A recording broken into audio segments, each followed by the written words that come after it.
Hey everybody, this is Harvey Sunny Wasserman back for the 276th Green Grassroots Election Protection Coalition Zoom call. Glad to have you aboard. We've got 3 dozen people with us to start here. We got a full boat. We're going to start in Ukraine with Howie Hawkins and Vinnie DiStefano, but then going to join the wonderful Selma sisters talking about their fantastic movie and that whole piece of the civil rights legacy in this country, which is still very much with us, despite some people's best efforts.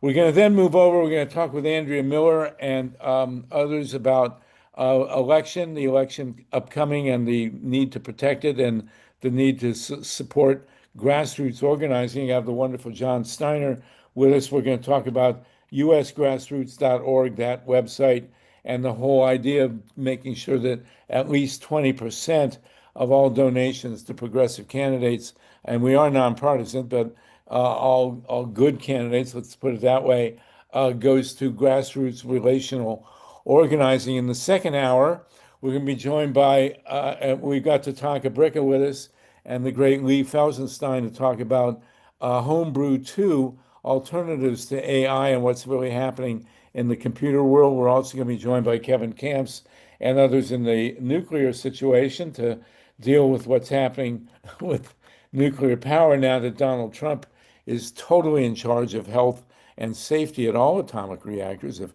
that doesn't raise your hairs on your head, I don't know what will. And we also have Ron Leonard, one of the founders of the solar power industry. We're going to delve deep into a really major development called balcony solar. Took off in Europe, especially in Germany, after the Germans shut all their nuclear plants.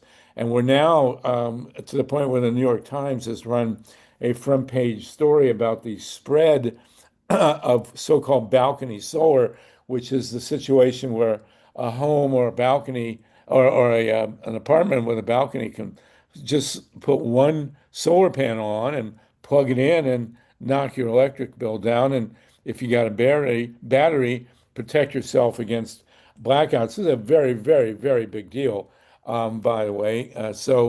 We got a ton. We got MYLA RESON with us also, the producer of the Solartopia show.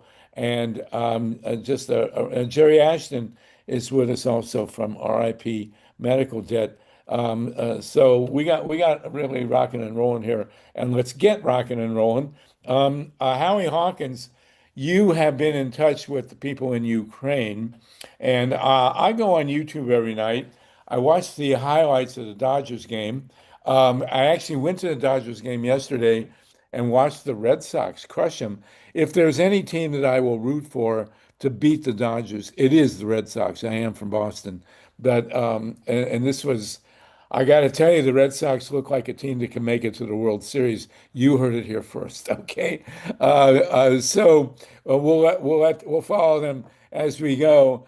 And I actually saw something you could never see in New York, but in Dodger Stadium, I saw many, many people wearing Red Sox shirts and hats and did not get beat up by the local people.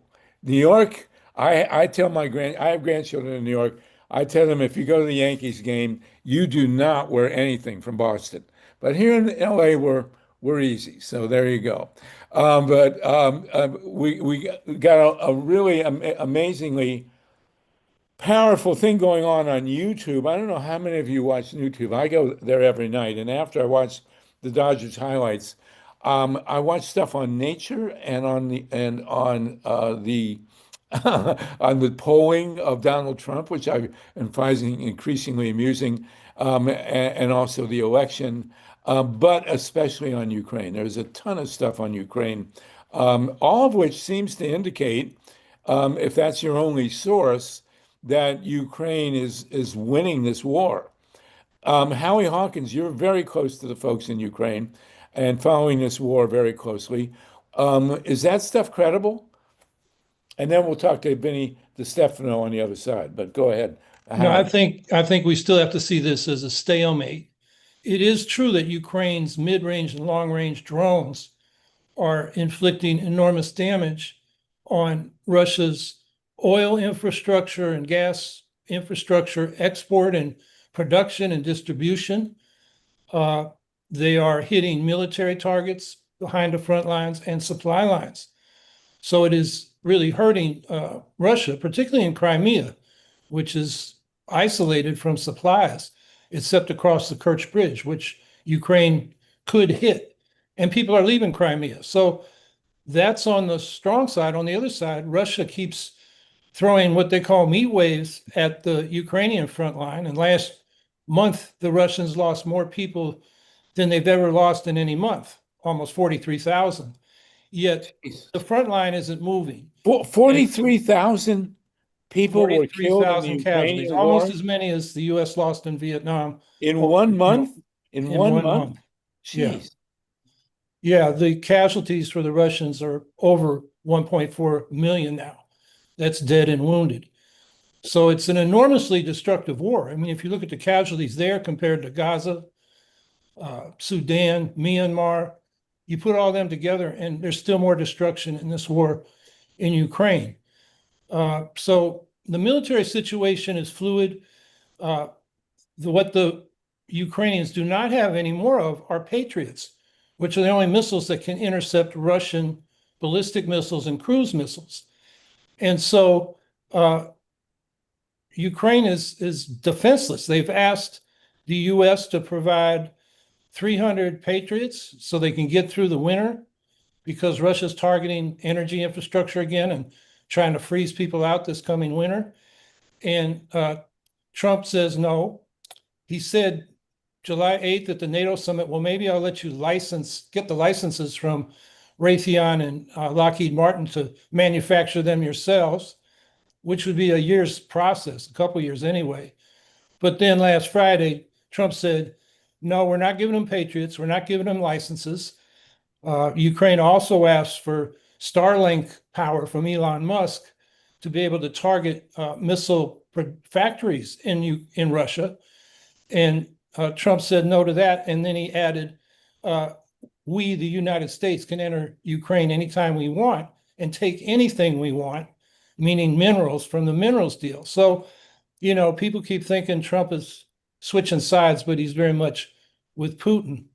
So that's the military situation. The political situation is changing too. There have been street protests in Ukraine that are larger than any since the Maidan revolution in 2014. And they first got Zelensky to fire General Syrsky, who they called the Butcher. He was kind of a Soviet-style old general that put Ukrainians on assault missions, you know, frontline troops. And he was in conflict with the Minister of Defense, Fedorov, who was the drone guy. And Zelensky fired him too. And people are in the streets now saying, hire Fedorov back. Zelensky's not going to do that. They're going to continue on the drone, you know, path to, you know, try to spare their own troops. And they're being very effective in that. But the left in Ukraine is saying, you know, these street protests, it's good they're out protesting. It shows, you know, we can have democratic protests that we couldn't have in Russia. We don't want to be occupied by Russia, but the left says they're missing the point. The state in Ukraine has to spend more money and emphasis on providing for the people, healthcare, education, pensions, and so forth, and for the soldiers, because they did some reform. So new soldiers get a limit, you know, a fixed term of service, so they know when their service is over. The guys that signed up before then, going back to 2014, they're in it till the war is over. And so there's a lot of discontent there, and it makes it hard to recruit people. So there's that going on in the streets. And then coming back to the United States, Lindsey Graham died, and he was seen as a, you know, supporter of Ukraine. I think he gave cover to Trump because he kept saying Trump's about to, you know, sign off on this sanctions bill against Russia that would really tighten the oil and gas sanctions. And it never happened. And then Graham died. And so the Senate passed a version of that bill. But the problem with it is it adds authorities to Trump to go after Iran as well, and leaves the trigger in Trump's hands. and he's never going to pull it in terms of sanctions on Russia. So just to sum up, I don't want to do a long lecture, but everybody says we should be negotiating. And the problem is Ukraine has been willing to make compromises. They said, okay, we'll accept a ceasefire at the current front line. We'll agree to not entering NATO if we get some other kind of international security guarantee. The position of Putin and the Russians is, we're not going to talk until you give us the rest of the oblasts we claim to have annexed: Luhansk, Donetsk, Zaporizhia, and Kherson. So Witkoff and Kushner are going to Russia, and then they say to Ukraine for the first time later this month. But from my perception, they're more interested in making money off business deals, which with Russia, if they loosen the sanctions and reopen the oil industry, there are a lot of opportunities for people like Witkoff and Kushner and the Trump family. So I just don't think there's much prospect. So, it's kind of status quo. It's going to go on for a long time. Wow. I am staggered to hear that more than 40,000 people were killed in a single month. That's staggering. Vinnie DiStefano, you're got a different perspective. You and I have a I will tell you standing why bet. it's staggering. I'll tell you why it's staggering, because it's simply not true. And I want to take you Oh. back to World War I. In World War I, we were at war with Germany, and the largest share of immigrants that we had at the time were both Irish and German. Right. And the American government realized they were never going to get Germans to kill their fellow citizens, and the Irish hated the British and that they would never be in war alongside the British. So they had one of the most massive propaganda campaigns to vilify and create before Hitler, a Hitler out of Germany. And they used Right. that propaganda tool. And if you've been paying attention for the last, 50 years or so, you will see that the American government and the mainstream media have lied to us repeatedly. I don't know how many times I've heard from the talking heads of the MSN that the Ukraine is so close to victory. Are the drones having an effect in Russia? Yes, they are. They're making life difficult. But it's not changing the balance of the war in the field. This is a war of attrition.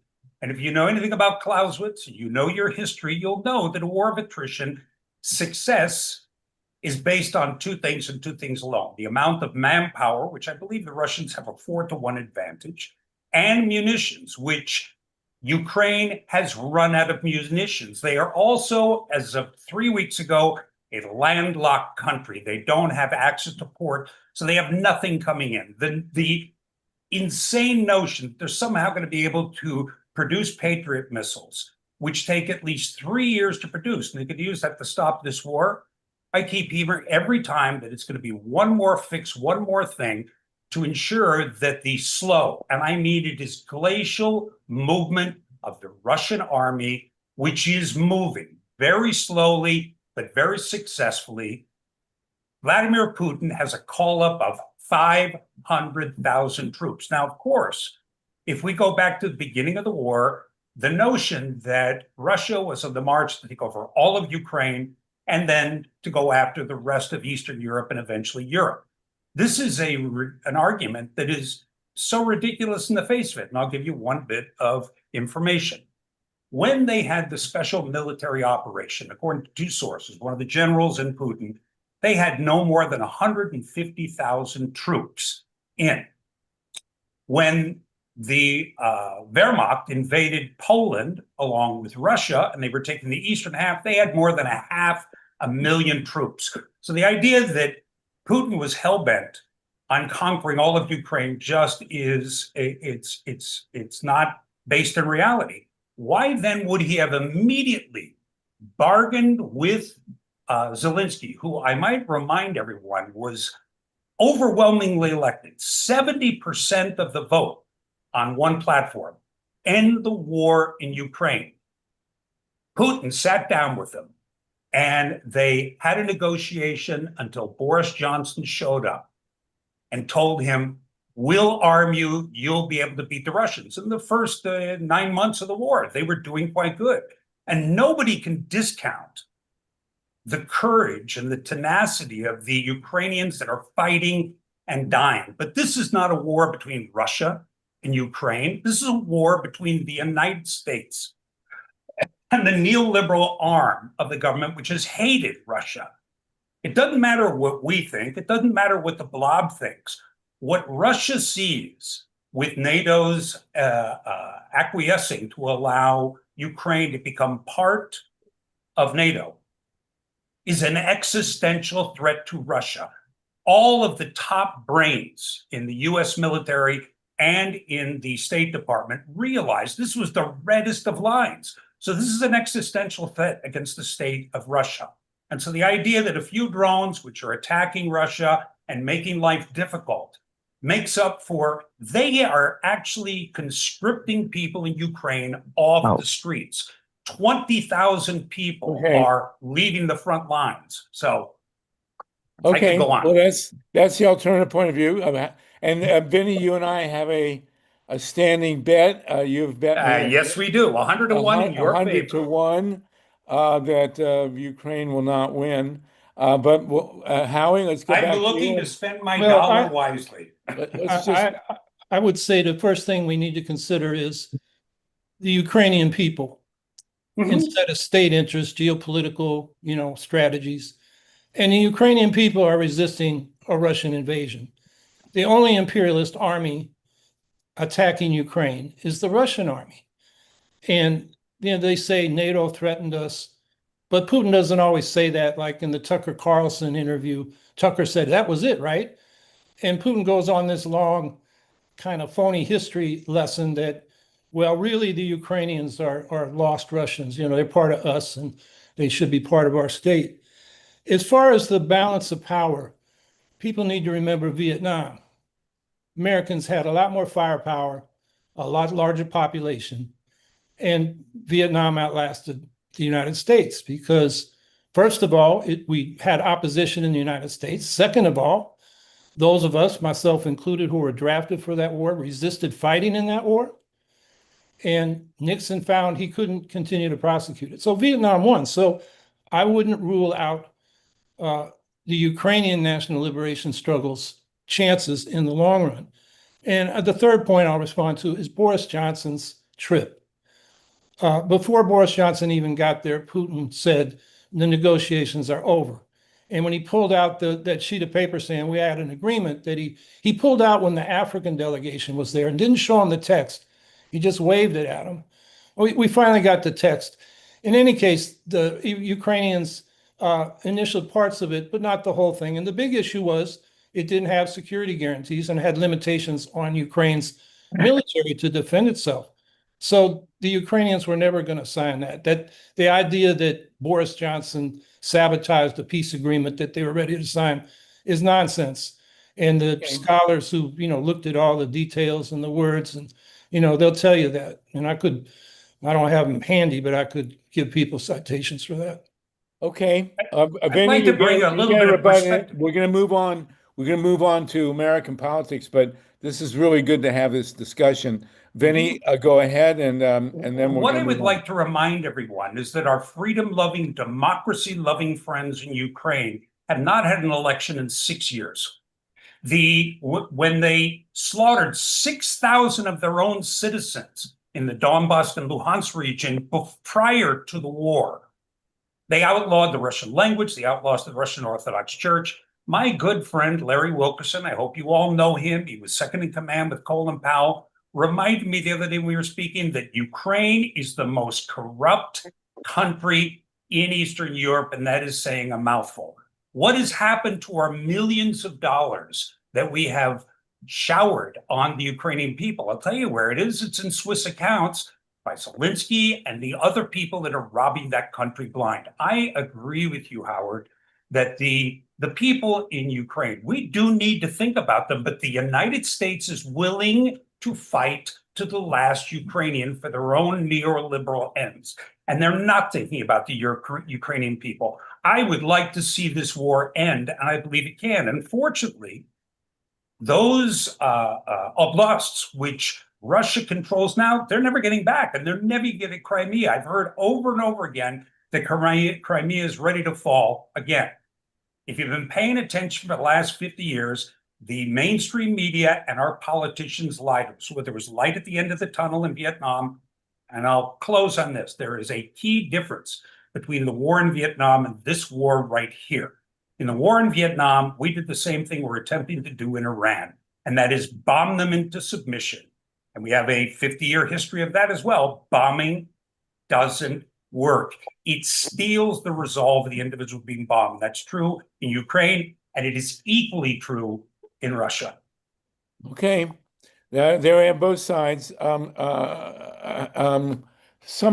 Steve Caruso wanted to jump in, and then we're going to move on. Yeah, I'd But like- Vinny, I'm going to stick with my bet of the 100 to 1 there, and Sounds good. I'm gonna up my side of the bet to $2 now. So I want in on that bet. There's nothing to bet about. This is people's lives at stake, you guys. Come on. Okay, come on. I want to see Steve, what do you Vinny. got? Vinny, I want to see the proof where you say Zelensky and these guys are taking this money and running, because I will get don't it for see you. I will get it for you. I see cooperation from Europe. I see total cooperation from the European Yes. Union. The Brits had a standing order to protect Ukraine when they got invaded, and so did the U.S. Where's the U.S. now? We're nowhere. Okay. Okay. That was, they took away their nuclear weapons and they said, okay, we'll protect you. Don't worry. Sure enough, didn't happen. So I guess, all those bets are off, aren't they, Vinny? I don't. All right, see listen, you anybody. I guys. really don't get it. I have to admit my personal bias. I despise Putin beyond belief.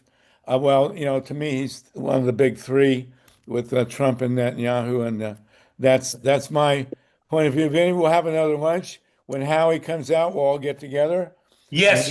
I would love that. And again, We can thank have you, a- Howie. It's been we a can- pleasure debating you. And We we- can disagree. We can agree to disagree. We can have a food fight. I will throw 100 rolls at you from your one, but they'll be soft rolls.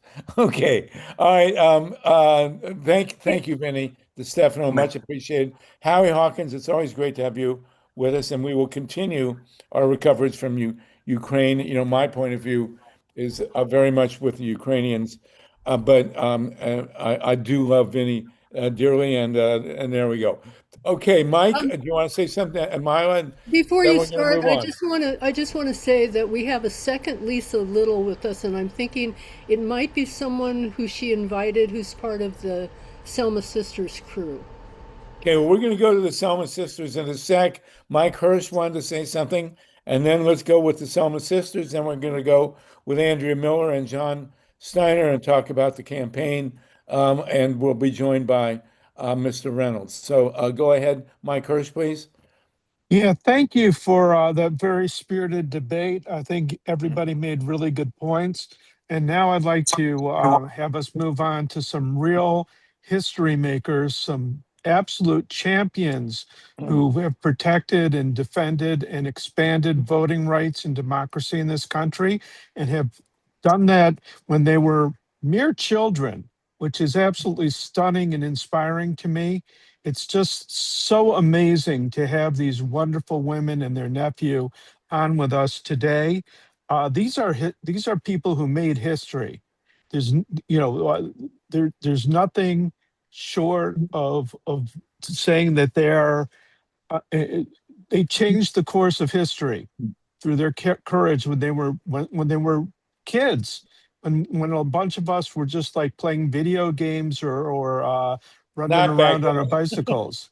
That was before video games, but it's great No, to have these a wonderful people. lot of us were just kind of frittering our time away, and these incredibly courageous people rose up and faced the challenge of history, and we are so honored to have them with us today. I can't even believe it, how fortunate we are. So thank you so much for being with us, and looking forward to hearing what you have to say.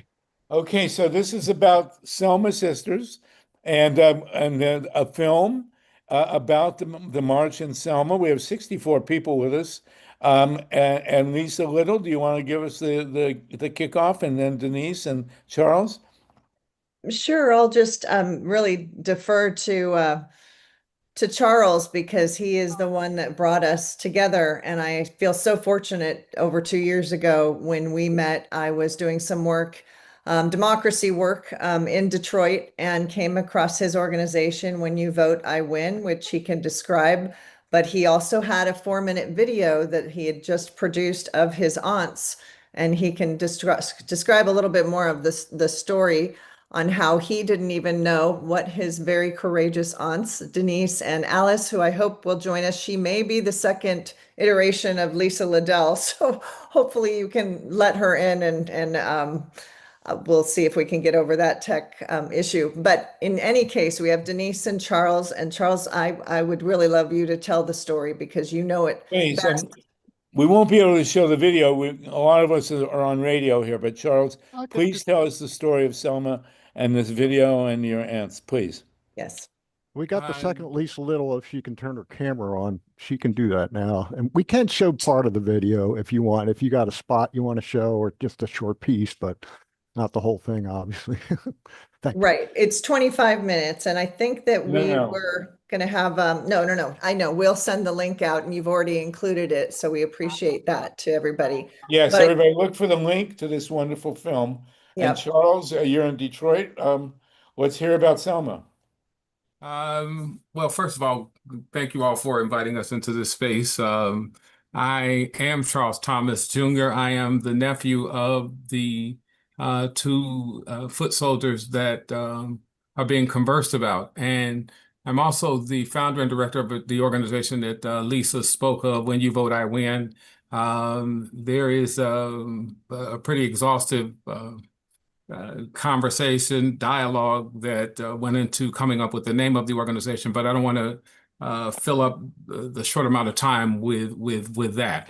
But the organization is built on the story of my two aunts, two of my father's youngest sisters, who were 14 and 16 and were part of the civil rights movement in 64 and 65 under the tutelage of John Lewis.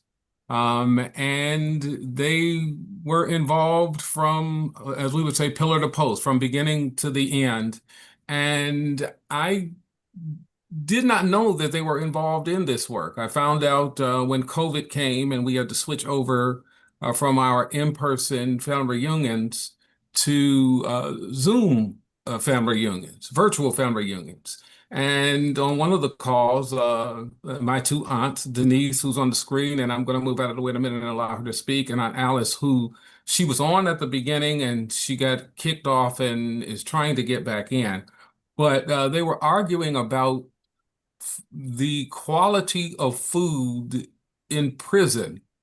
And I was kind of lost in the conversation. And as it evolved, I came to understand that they were talking about food that they were being served in prison camp as two young people who were arrested when they were taking part in the protests that were taking place in Selma, and I never knew. And so when I found out, I said, these stories have to get out. They have to be told. And so I built an entire organization off of these stories.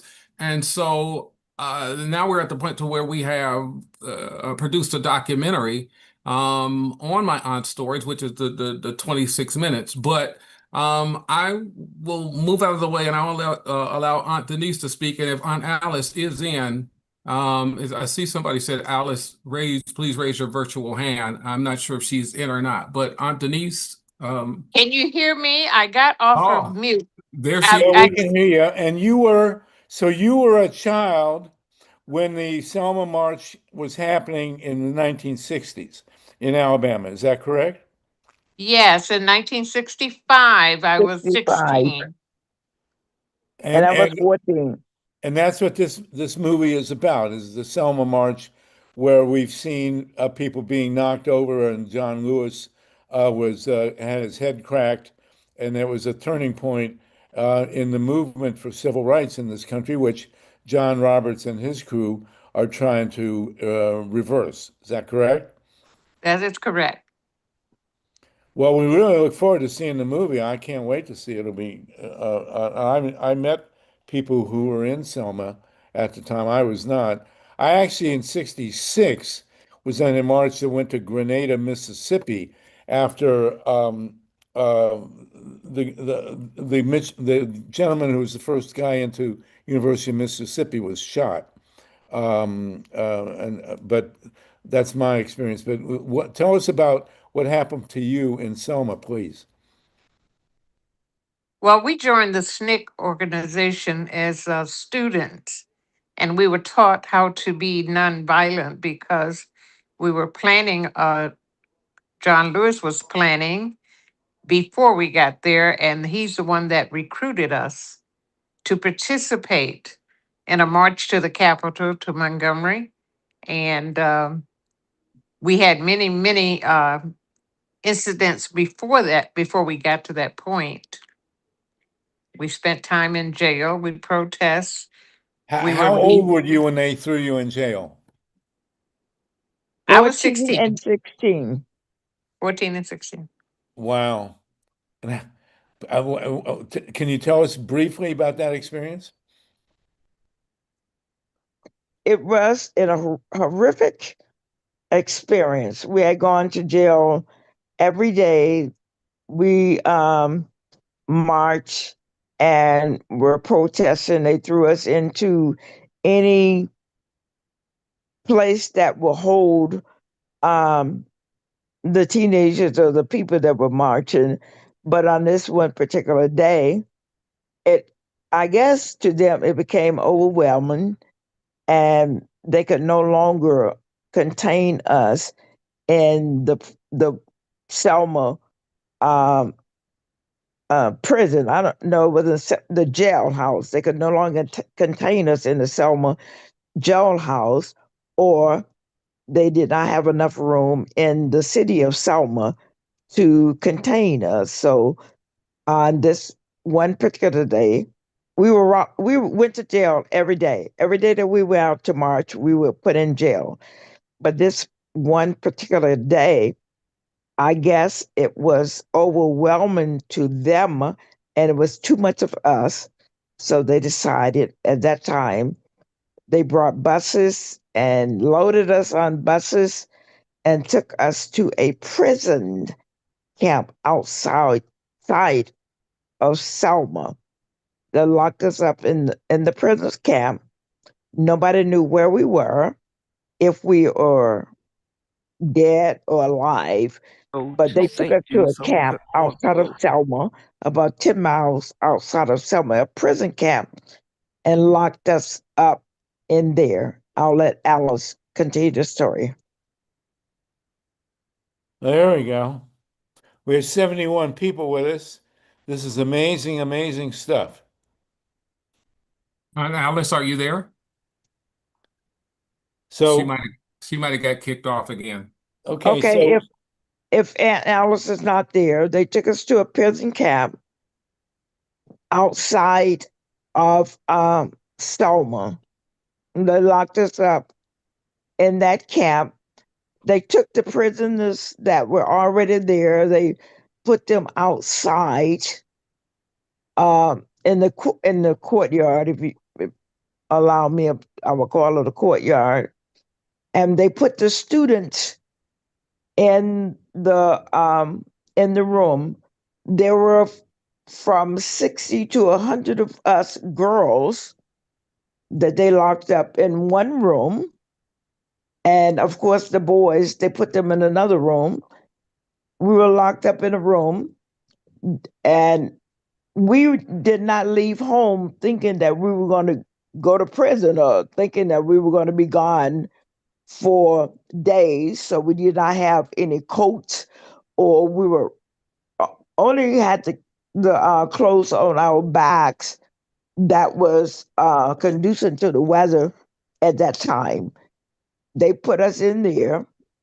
We stayed on the concrete floor for 3 nights, 4 days.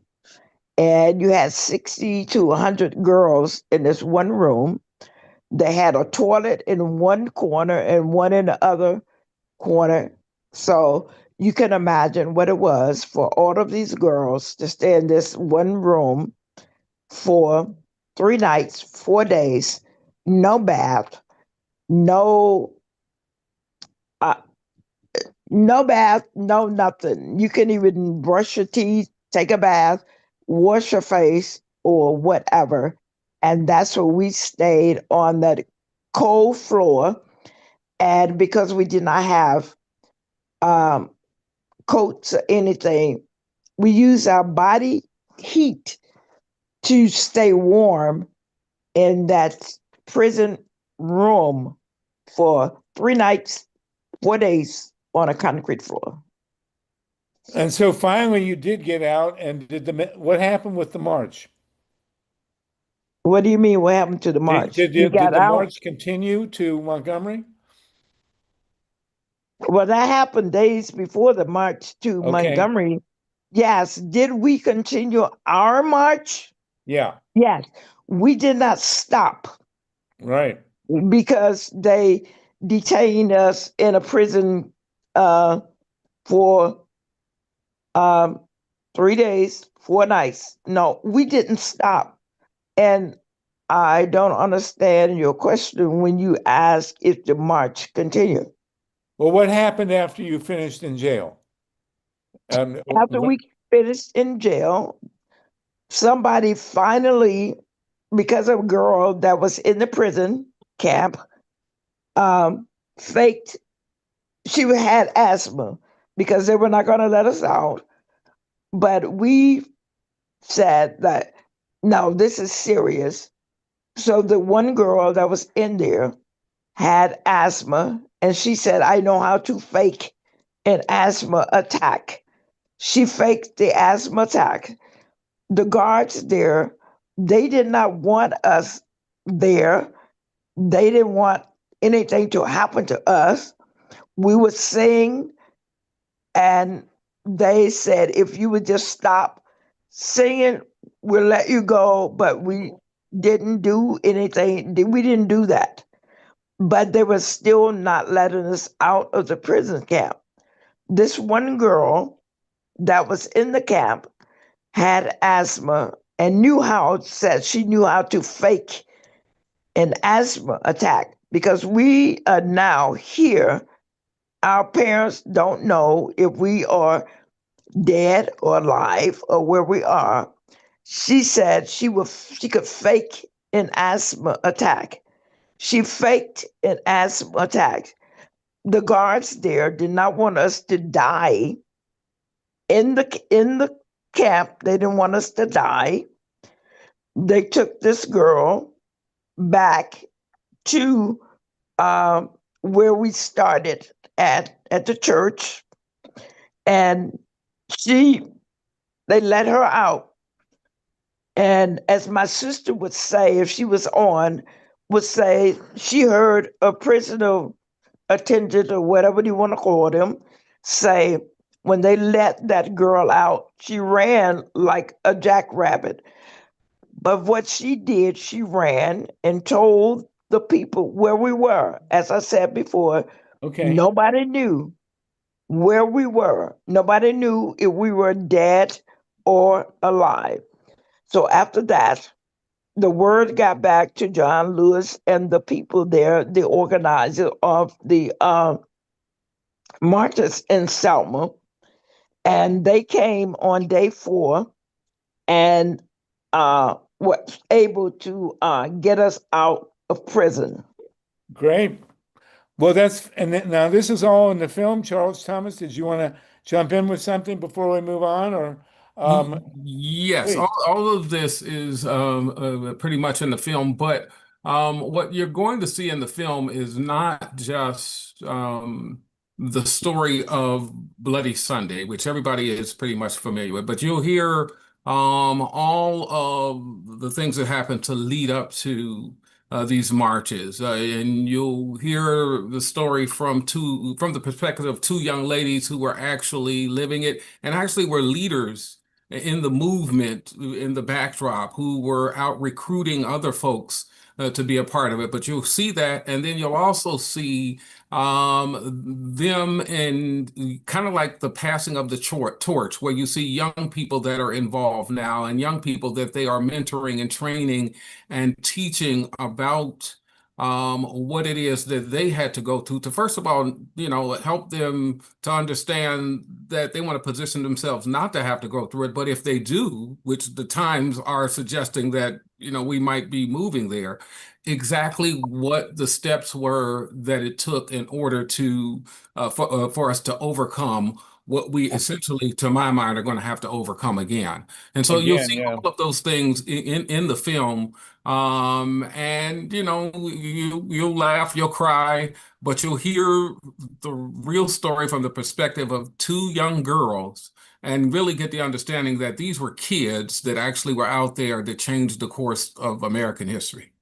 Well, that's And really if you fantastic. We have if you see in the film that there's at one point that I said they're trying to take us back.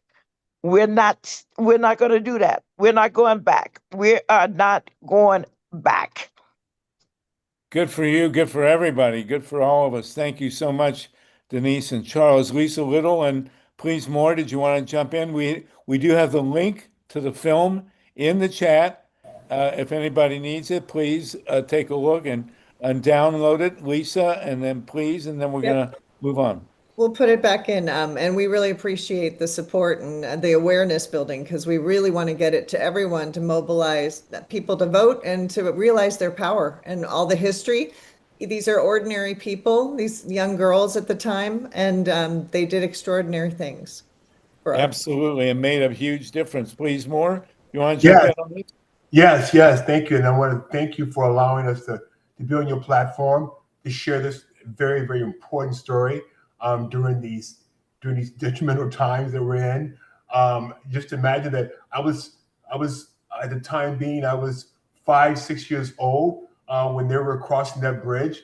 I remember during those days tugging on my mom's skirt and walking with her to protests and things like that, and going to see Martin Luther, going to see MLK. And for me to be here, and I would have never imagined that I would have to be 60 years later, 360, having to fight for it again. So I want to thank the sisters for their journey, for their toughness, and also thank you guys for allowing us the platform to be able to share this magnificent story, important story. Well, it's like all those monster movies where you think Godzilla is dead, and then all of a sudden he comes back. And look, who would have thought he'd be president of the United States? But that's the way it is now. Thank you so much, everybody. Am I missing everybody? Reverend Barber, are you on? Then we're going to go to Andrea Miller. Reverend Barber, and anybody else want to jump in on this? I hope everybody can see the link in the chat so that we can see this movie. And Lisa Little, thank you for joining us. Charles, Denise, Please More, and keep up. Absolutely. And it ain't over till it's over, and it doesn't seem like it's ever going to be over, but we'll keep on it. Thank you. Thank you. Now, speaking Good of to see today, Andrea there too. yes, We so appreciate speaking of today's fights, Thank you. and Andrea Miller, our great guru of grassroots organizing, has moved to Raleigh, North Carolina. Is that right, Andrea? And can you tell us Richmond, why Virginia. and where are we headed now? We do have 75 people with us, and we'll go to Dr. Ruth in a minute. But Andrea Miller, can you tell us what's happening with grassroots campaigning in this election season? Thank you very much, Harvey, and all the great grassroots activists. I am in Richmond, Virginia. I did not move to North Carolina. The office is in Richmond, and I am 10 blocks from my office. Good for So you. one of the new things, well, it's not new. We did this in 2018 and 2020, and we're bringing it back. Our tool that's called See Something, Say Something. It is our, election problem reporting tool, and we are bringing it back because we know there are going to be election problems in this election, and just having a phone number that you call to tell people who are not professional transcriptionists what happened isn't really going to work. So this is what the reporting screen looks like. We will potentially be adding other election problems. So we are asking people to try it out. If there is an election issue that you think should be on this, you can write me. It's what happened, where did it happen? You're going to give us a narrative. When did it happen? And then in the actual map that we generate, right now we've just got a test map up. In the actual map that we generate, your name, address, none of that information will be visible. This, are you part of a group? We're probably going to convert to a code, and that code will be very important. If you are part of a group and use the group code, we are going to give a cursory glance to whatever you post, and then we are going to let it go straight to the map. The map can have a picture or a video. So again, we are preparing documentation.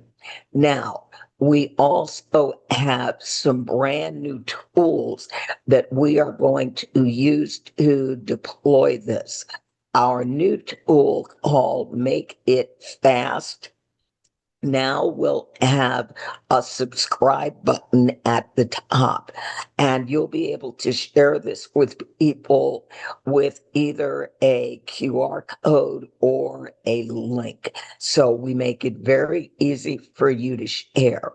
Once people subscribe to the channel, everyone that is subscribed to a Make It Fast app will be able to view all the alerts, and they will be able to respond to the alerts. So the way we are going to deploy say something this year is there will be a version for each state, meaning everyone within the state will be able to get messages direct from the election protection team of their state. They'll be able to ask the poll monitors, how is everything going? And then they will be able to respond, especially if there are no problems.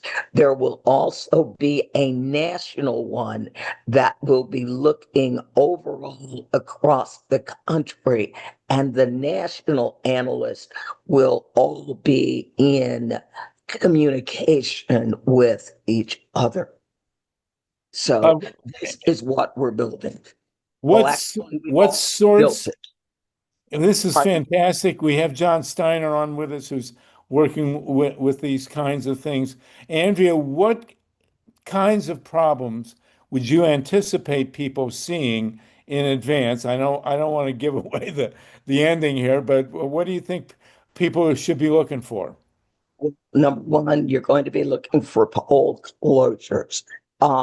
You're going to be looking for, they've announced early voting is at location A, and there is no early voting there.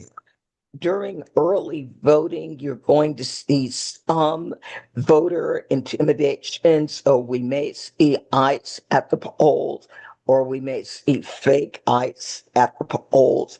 And so again, when this happens, we are going to want the people that are on the ground tasked with this to be able to talk to each other and let them know what they are seeing. So yes, we will have the incident report with photographs, and we will train people. if there are vehicles involved in the voter intimidation, get the license plate of the vehicle. Don't worry about getting the people's faces. Get us the license plate.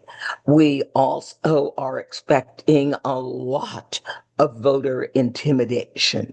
Some is going to be very, very coordinated. Others is just going to be evil people feeling very empowered that they can go out and they can harass Black voters. We're expecting what we saw in Georgia, where there will be long lines. We're also potentially expecting in states where they vote on machines in Black precincts, fake bomb threats where they mess around and tamper with the votes on the machine. So all the stuff we have seen in future elections, we're going to see it all in this election, and potentially multiple things simultaneously. So, and what if we see Elon Musk handing out $1,000 bills to people to vote for? Okay, we'll deal with that too. Ruth Strauss and then John Steiner. Andrea, it's great to have you with us. We are Great hoping to see you, Harvey, and friends. Yes, absolutely. We got 70 some people with us. Ruth Strauss, Dr. Ruth, and then John Steiner, please. You, Harvey, for putting this wonderful meeting together. And Andrea, great to see you. And I've been missing common ground in my email box, so I'm glad you're gearing up. And I hope you're working with the ACLU or whoever to have some mechanism for, real-time reporting of these incidents. The other thing I wanted to say is that on Ms. Jernigan panel, I believe her name is, I was exactly her. I'm exactly her age of youngness. In 1965, I was 16 years old in Alabama. I was radicalized at the age of 5 because I knew something was wrong with where I lived. But what I wanted to know is, this is the, there wasn't any, cell phone or any way to communicate. So was it all people in Selma, or how did they do outreach? I mean, if it were today, I would want to be there as a teenager, but how in the world did they get all of these people together? That's all. And if it's too late to ask that, fine. Oh, it's a good question. And I believe, Ruth, that you grew up in Mobile, so you were stuck inside of Mobile with the Memphis Blues, as I recall. But Yeah. and this is, a great question how people got together. What we do know is how we're getting together now. Andrea Miller is the master of electronic communications, and we also have John Steiner with us. John and I have been talking about trying to pull together a guide, a directory, a website with grassroots organizations where Andrea Miller, your group, and Ray McClendon's Communities United will be headliners. John, you want to jump in here? Yeah, Andrea, great always to be with you. Hi. And I'm glad you can easily bilocate now between Virginia and North Carolina. All Harvey has to do is tell you where he thinks you are. Anyway, do you need a passport to go from Virginia to North Carolina, or are you able to freely travel? You can freely travel, just zoom right down I-95, and I am half a mile from the freeway in my new location. Andrea, I wanted to follow up with a question that Ruth alluded to, which is, what other organizations are you working with, or how can we help you reach out? Because this obviously ought to be a tool that the entire election community is aware of and works with you on. You are currently working with an election protection group, especially normally there are statewide coalitions. Let them know that this is out there. The Lawyers Committee was normally the group that spearheaded this. They're lawyers, not techies, and so they've never really put together. I mean, we had Google Sheets. Come on, Google, really? And this is the election. Everything that we are doing with this tool, we are bypassing everything that requires you to install an application so that people know who you are. We understand when we are in this time and in this society. So we have anonymized everything. And will you have either a attachment or a website that we can begin sharing this work with? Oh, I just dropped in a link. So and we want people to go, everybody create 3 election incidents just to poke it. What we currently have up is not the real map. We will be using an Esri story map so that all the different incident types, as people report, it will count up how many total incidents of this kind have been reported nationwide. And you'll also be able to say, well, how many have been reported in this state? Well, we are expecting, everybody is expecting hundreds of millions of dollars to be pouring in from the right wing into this election. Andrea, what do you think they're going to be doing with that money, and how are groups like yours going to be counteracting it? Well, again, we've already seen the playbook, and we know it is pretty much going to be shock and awe. Our tools are free. We have seen some vendors come out with tools, but their applications, you've got to install them, you've got to pay for them, which immediately puts up a barrier and says not everybody can use it. So we will basically go live September 10th with this tool because Virginia begins early voting on the 18th. And so people will be able way in advance of election day to tell us if they are seeing things early so we can begin to counteract them. Yes, we will work with the lawyers committee. Yes, we will work with the NAACP Legal Defense Fund and Common Cause. Those are 3 groups we will work with. We're also working with the Election Security Network, and these folks are USAID, and they were international election protection folks. So we had our meeting with them today, and it was like, yes, we are in alignment. We love the communication level. So people at the state level will have Make It Fast for their state. They will also have Make It Fast national so that national can communicate with an individual state themselves or all the states at the same time. Well, John and I have been working. We've got Ron Leonard with us as well.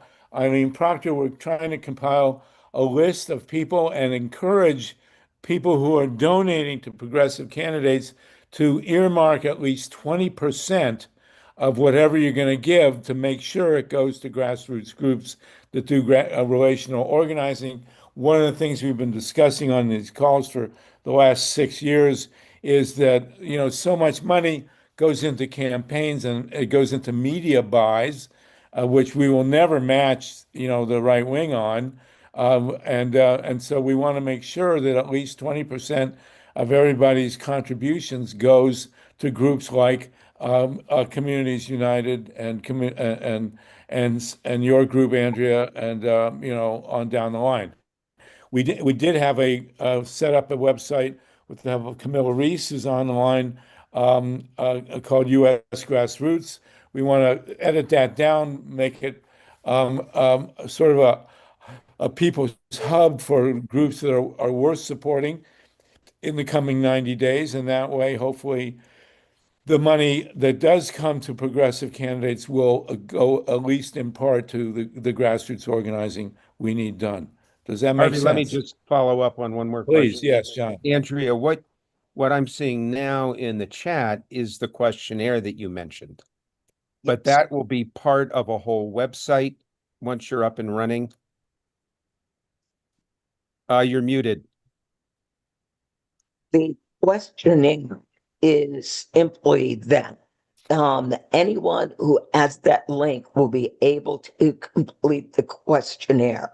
When you complete the questionnaire, your incident report will post on a story map where the type of incident will be counted nationally and by state. So all of that will be there. Okay, thank And you. then there will be analysts, legal analysts who'll be looking at it. So again, are we filing lawsuits? Are we calling law enforcement? Maybe in some states, it's not law enforcement, we're doing something else. So again, we will be working to be a part of the existing network. This is a tool so that we will be able to track. This is what happened in this election. And because we are starting way before election day, identify patterns and be able to get in front of problems instead of just reacting. Right, and we also want to be supporting organizations that do relational organizing rather than putting all the money in the media, as we've discussed, so that people will be knocking on doors, neighbors will be talking to neighbors, getting out the vote. Andrea, you're a great a leader in getting out the vote, and that's where we want people who are hoping to fund progressive candidates to make sure at least some of their money goes in that direction. Lynn Feinerman, did you want to say something? We were talking before the call, and then we got Steve Caruso has a hand. And then we're going to jump over. I don't know if Lee FELSENSTEIN is with us. We got TATANKA BRICCA, and we also have Kevin Camps to talk about AI and the nuclear stuff. Steve Caruso, go ahead, and then Lynn. Yeah, John, this is live. She's got this live right now, this form online. And if I want to add in, I've been pound signing Unhack 2026, and we definitely need a proactive, pre-emergent thing. I'm blown away, Andrea, that you've done this here and you're on it like you always are. I appreciate you to the nth degree, and you're just doing marvelous work. Thank you. Thank you. Thank you both. Lynn Feinerman, did you want to say something, Lynn? We got. Oh, I'll just say, ditto. Love you. Love your work. Think you are incredible and fantastic. And wanted to know if you're tuned in at all to T of This Will Hold and the work that they're doing on the stealing of the 2024 election. I didn't hear the name of the organization. Can you repeat that? Yeah, This Will Hold. It's a Substack. No. Oh, wow. Okay. Okay. I'll connect you guys. Okay. And as I said, John Steiner and I are working to compile a group a good listing of grassroots organizations like Common Ground, Center for Common Ground, and Communities United, and so on, which we hope to have done within a week or two, and maybe compiled on the usgrassroots.org website. I will mention, by the way, next week we will not be meeting. So we will meet again in 2 weeks. Just as a side note, my grandson is getting married. So first one. Anyway, okay, Mike Hirsch, go ahead, please. Yeah, and then MYLA reason. I just wanted to quickly piggyback on what Lynn Feinerman was saying. First of all, everybody should listen to Lynn's excellent radio program. Lynn, if you would please share that link in the chat. Lynn is doing great work interviewing important people. What Lynn was talking about was a woman who goes by the name of T because she is under threats from the extreme Trump cult. She has uncovered a lot of very disturbing facts about the previous presidential election, and she's continuing to work on exposing the kinds of things that Andrea is working on and trying to get everybody to report on. And she has had Ashley St. Clair on her in her orbit who was closely involved with Elon Musk, and Ashley St. Clair has come clean with the conspiracies, the actual conspiracies, evidence of conspiracies to rig elections and to promulgate propaganda throughout social media that Elon Musk is at the center of, both with his Twitter and his vast fortune that he's been abusing and misusing, and his other methodologies of technology. So, Andrea, we could hopefully link you up with this woman, T. She's absolutely brilliant. Okay. And we had her on last week. So if anybody wants to go back and look at the archives, we've had her on, and she was absolutely incredible. Okay, very good. Thank you, MYLA RESON. Thank you, Mike. I just wanted to point out, because people were asking about the form, that the link is in the chat. And if people are watching on YouTube or listening on the radio, I'd like to just tell people the pretty short URL for the form. If you see any irregularities, harassment of voters, etc., the link is https://makeittfast.org/CFCGVA. So make sure to look at that form, and if you see something, say something. Okay, thank you, MYLA. We're looking for Patrick isn't- Reynolds. He's not. I don't see Patrick Reynolds. If you're on, Patrick, raise your hand. Go ahead, Steve. Andrea, is that link that MYLA just gave to create a page? Or is that because you had another one that's just cfcg.news/CSAY, SEESAY. So I don't know if you can clarify. I can't hear you. Yes. The CFCG .news/CSAY is the direct link to the form. The form will ultimately be deployed directly and also through our own app, Make It Fast, where for people in the various states, there will be all the election protection information at the top, along with a lot of other voting information underneath. Where to find early voting locations, how to find your polling place, everything about the election, but the election security stuff will sit at the top. You don't have the state set up yet, is that it? Or do you have them? I have not set the states up yet. Okay. We technically are waiting for the final incident list. Okay. Okay, And so that's we'll why be we're sending up. asking people, look at it. Are there other incident types that you think should be there? So, And we will Andrea, if people just go to this Center for Common Ground website, they will eventually find all the information you're talking about, right? No, it will not be on. We could put it on a website. We'll put it on a website. It will be under election protection.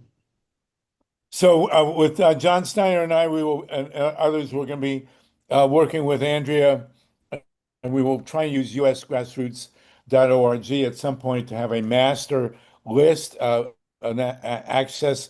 The current usgrassroots.org website has a lot of stuff that's really great, but some of it's also out of date, dating to 2 years ago. So we're going to update this. We will be putting out a piece asking for 20%. Any donation you're going to make to a progressive candidate, please set aside 20% for grassroots relational organizing, so the money doesn't all disappear into media buys. We know that both major parties the Democrats and the Republicans are in advanced disarray, to put it kindly, and so we want to support the grassroots organizations. And I will say, the U.S. Senator from Arizona, Mark Kelly, is not giving money to the Democrats. He's giving money to action. He's choosing organizations and bypassing the Democratic Party. And Steve Bannon on the Republican side is also saying that his people should support grassroots organizations. If that is not an incentive, I don't know what is. So, and Andrea, you're at the cutting edge of grassroots organizing. We will be, of course, involving Center for Common Ground, and whether you're in Virginia or North Carolina, somehow we'll find you. Okay, so there we go. Harvey, I work in North Carolina, but I live in Virginia. Okay, Thank you for making me an honorary North Carolinian. you got it. Well, you and Michael Jordan. So thank you, thank you both, and we will be back in touch. So everybody, this has all been posted. What a great session! Again, we will not meet next week, but we will meet in 2 weeks, and we will have a summit in 2 weeks on election protection, which, Andrea, I hope you'll be there. We really want to devote 2 full hours in 2 weeks at this slot for protecting the 2026 election. Okay? All right, we're going to wander off into tech worlds. We've got 2 topics to deal with. We're going to start with Lee Felsenstein and TATANKA BRICCA with our Homebrew 2 to talk about AI. And then the second half hour, we're going to go into a major development. First, we've got Kevin Camps with us to talk about the crumbling economics of the Palisades plant in Michigan, and also Ron Leonard to talk about the mechanics of what's being known as balcony solar, which really came about in Germany when they shut their nuclear plants. Literally, millions of people are buying 1 or 2 panels to put on their balconies or in their backyard, and just plug them into the house, not bypassing the meter, as they call it, behind the meter, to lower electric bills right off the top. This is a very big deal. So we got Ron Leonard with us, we got Kevin Camps, and we're going to start with TATANKA BRICCA and Lee Felsenstein with the Homebrew 2. Guys, what's the latest with AI? We talked about needing to find an alternative to AI, as Buckminster Fuller would have. Yes, thank you very much, Andrea. Really great to have you with us. We'll see you in 2 weeks. Okay, and we'll be in touch in between. So, and I don't know what happened to Mr. Reynolds, if Patrick Reynolds, if you show up, we're happy to have you, and also Lori Grace, if you're on, we're happy for you to speak up. But let's go to TATANKA BRICCA and Lee Felsenstein first. Talk about AI and what's really happening in this crazy world, which, well, I can't even begin to discuss it, but go ahead with AI, Lee Felsenstein, and TATANKA BRICCA. This is TATANKA. Lee, can you open your face, and Mike or Steve, can you put him on the screen here so people can see him? Okay, great. Oh, there we go. Okay. All right, so Lee, many years ago, you were president at the creation of Silicon Valley and the personal computer. Now, TATANKA, you were at the brink of AI. What's really going on with AI? Take it away, Lee. Yeah. Number one, I can't tell you what's really going on. All right. Because you asked me to do a homebrew meeting, and we did that because we were trying to create something as an alternative to the certainly the mainframe thinking, the IBM dominated thinking in the middle 70s. We had an artifact to gather around, which we don't have here. That is to say, we had, a desperate little company in Albuquerque had put out a very sparse, crude personal computer, and they got thousands of orders for it, more than they could handle. We got one of them that they sent around as a review copy to a publication. And we convened a meeting around it so we could have something to look at. Here is this thing. Who knows what you can do with it or might do with it? And, you know, there were a number of people there who had lots to contribute. Wozniak was there, for instance. And of course I was there, but, you know, but the point of it is there was something to focus our efforts on. We could, and we did. And so we met every 2 weeks, and we basically we created an open forum for people to come and find each other. See, by the third meeting, somebody was trying to lecture up front, and half the audience was outside in the hall trying to meet each other. And I figured we got to bring this into the room. So I got the chance to do that the next meeting. Well, okay. So that's what you do with a homebrew club. It's basically the place where anybody has the chance, I mean, and a limited time to get up and say who they are, or they, you know, get up and be recognized, because people are in the same room physically. And we're not in the same room physically, we are virtually. So it's a little bit different. Well, actually, Lee, we do have something to focus on, but it's a negative. It's these data centers. We have these data centers, which are driving everybody crazy for good reason. And there's a big difference between positive and negative. However, I figured that if I had to talk about something, I'd talk about that. That is to say, okay, the reason why I want to do this is the following, and I'll try to get onto that right now. I see a correspondence between those days and today, in that then we had mainframe computers dominated by IBM. They were untouchable, unknowable. They worked very hard to obscure any of the technical information about them. Those of us who had some access, you know, to tools for technical information could not get through. And we all believed from past performance that anybody who tried to do anything to create an alternative would be crushed by either IBM or Japan. Now, today we have AI, which is, does anybody know what it is? I don't even know what it is. And certainly even the people who own it don't know how it works. That's a new dimension in obscurity. It's AI.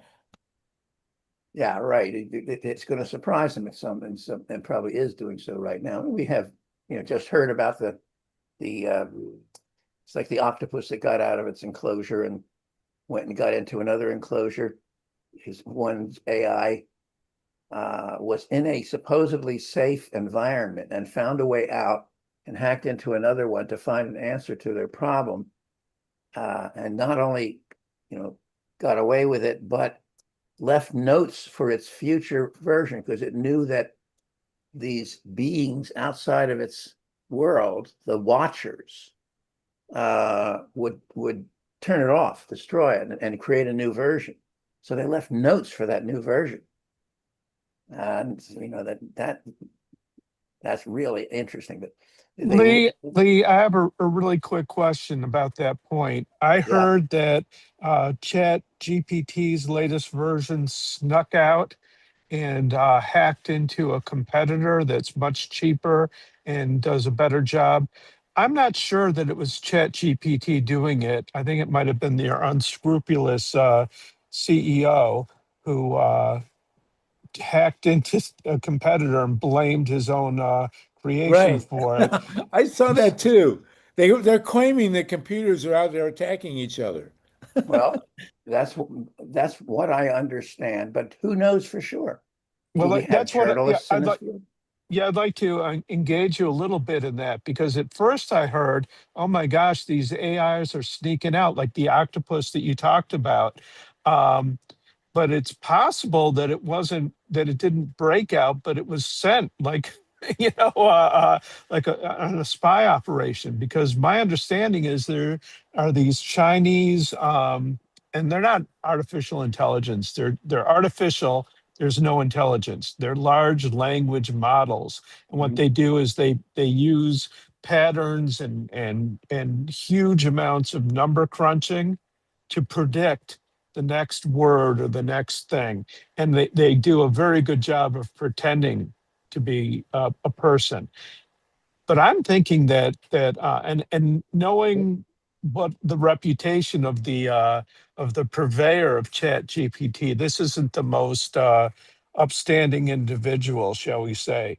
He was unceremoniously kicked out of his corporation, and then he came back because he has this gift of gab that he uses to get people to invest tons of money in these operations that, to my understanding, have not yet profited a single dime.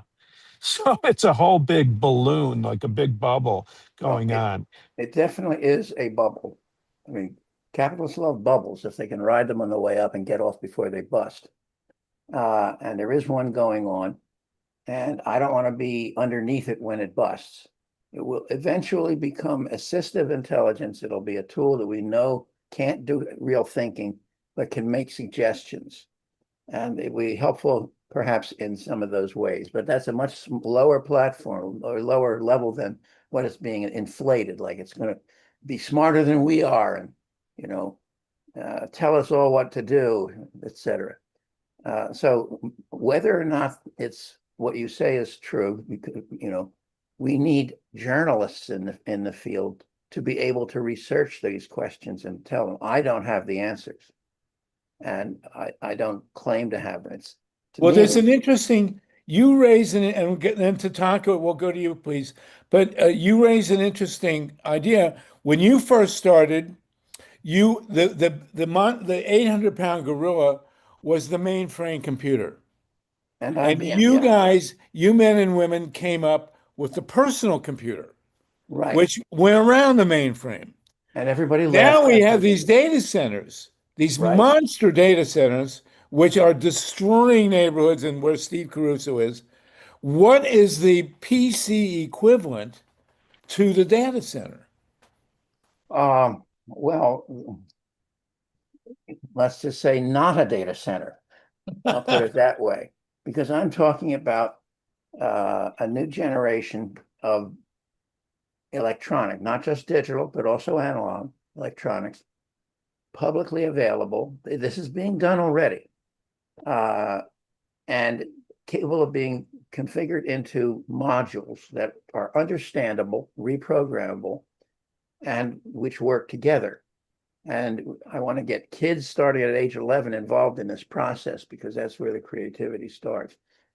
So looking at a future, there won't be any real centers per se. There'll be places spotted around that have collections of data, but mostly it's a collection of people who use them and use them to intercommunicate. Then also there will be portable stuff using mesh networks, like LoRa, which has not worked for networking the way we do it now. But if you look at different ways of doing networking, which take into account people's capabilities, so you don't need to necessarily have your messages get here instantaneously, because money isn't riding on it. So if you give up on the instantaneous aspect, mesh networks work by diffusion. They work slowly. And you can put your messages and so forth into what I call datagrams or voice grams, which then go out and they take a little while and the response comes back. Different way of approaching things from, money-driven capitalism. There's a whole set of analog stuff that can be generated, which you rely upon our own wet, messy analog capabilities. Like, we can learn languages much better than computers can learn them. Why don't we have, maybe computers could talk Hawaiian to us. It's only 12 letters in that alphabet, and we can learn it. So and people can invent languages.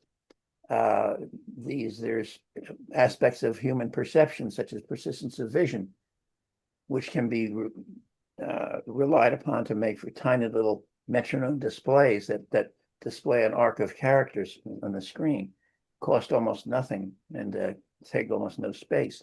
All this stuff is, what I, as an engineer, can come up with tentatively. But that's the sort of thing. It's a totally different way of doing things. And it's a way that is designed with human capabilities and characteristics in mind, relying on people rather than relying on, silicon foundries such as this, or data centers. We don't need those kind of data centers. Those are concentration points of computation to handle the incredibly intense run around and look at everything process that works with large language models. And ultimately, it can only approach but never exceed our own thinking capabilities. It can give us the impression of thinking, and that's what it's designed for. It's designed to please its masters, even if it makes up lies. That is a recipe for disaster, and they're charging right down that path. Okay, I can't stop. Yeah, I thank you, Lee. When I first put my hand up, I wanted us to keep the focus. We have very little time now. And if people are looking for solutions to things going on right now, that's not what Lee is talking about. Lee started with the idea of community memory way back in the free speech movement days. And he's talking about a kind of communications network, as he said, is people-oriented and doesn't need the instantaneous speed. So we are talking about a kind of communication also that has an advantage of, I don't know if it's even possible, but very difficult for others to hear what you're saying, right, Lee? If you go to the low tech solution. To hear what you're saying, Surveillance. Surveillance. It's a gun for gibble gabble. There's no concentration point. Yes. So yeah. So this is a fascinating comparison of the mainframe with the digital computer. I mean the data centers, which the mainframe way back when seemed like some monster off in the distance. The data centers are right in our communities, right in our faces, extremely physically destructive. And who do they serve? They serve the crypto community. Data centers are basically to generate crypto, which is the major vehicle for organized crime in the world. And so what's our alternative? Well, no crypto is one. Right. And yes, people can think up other mechanisms of exchange and so forth. They've done it all through history. Well, there you go. Very amazing. Really amazing. Lee, come back in 2 weeks, please. But we're going to have some questions, but but stick with us because, of course, the data centers are also bound up with energy and nuclear power. And we're also on the brink, since we're talking about decentral. The energy allegory to a personal computer now is balcony solar. I mean, here we're now getting solar energy in really small units that are owned entirely by the individuals and do not go through the meter, which is a huge deal. And it's now on the front page of the New York Times. We're really like there almost. And Ron Lynn will talk about that. But we got Dave Solomon here.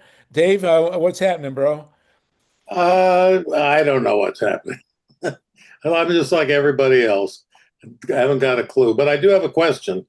I'm hoping you're going to tell me what's happening.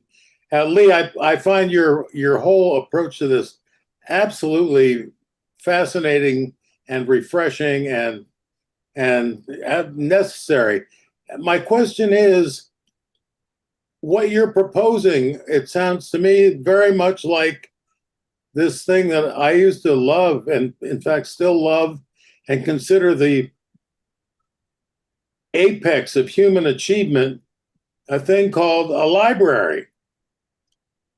What's the difference between what you're saying and what we call a library? Well, I think Confederate General from Big Sur, who was that? The poet, wrote a book, I think, called The Abortion. Browdigan.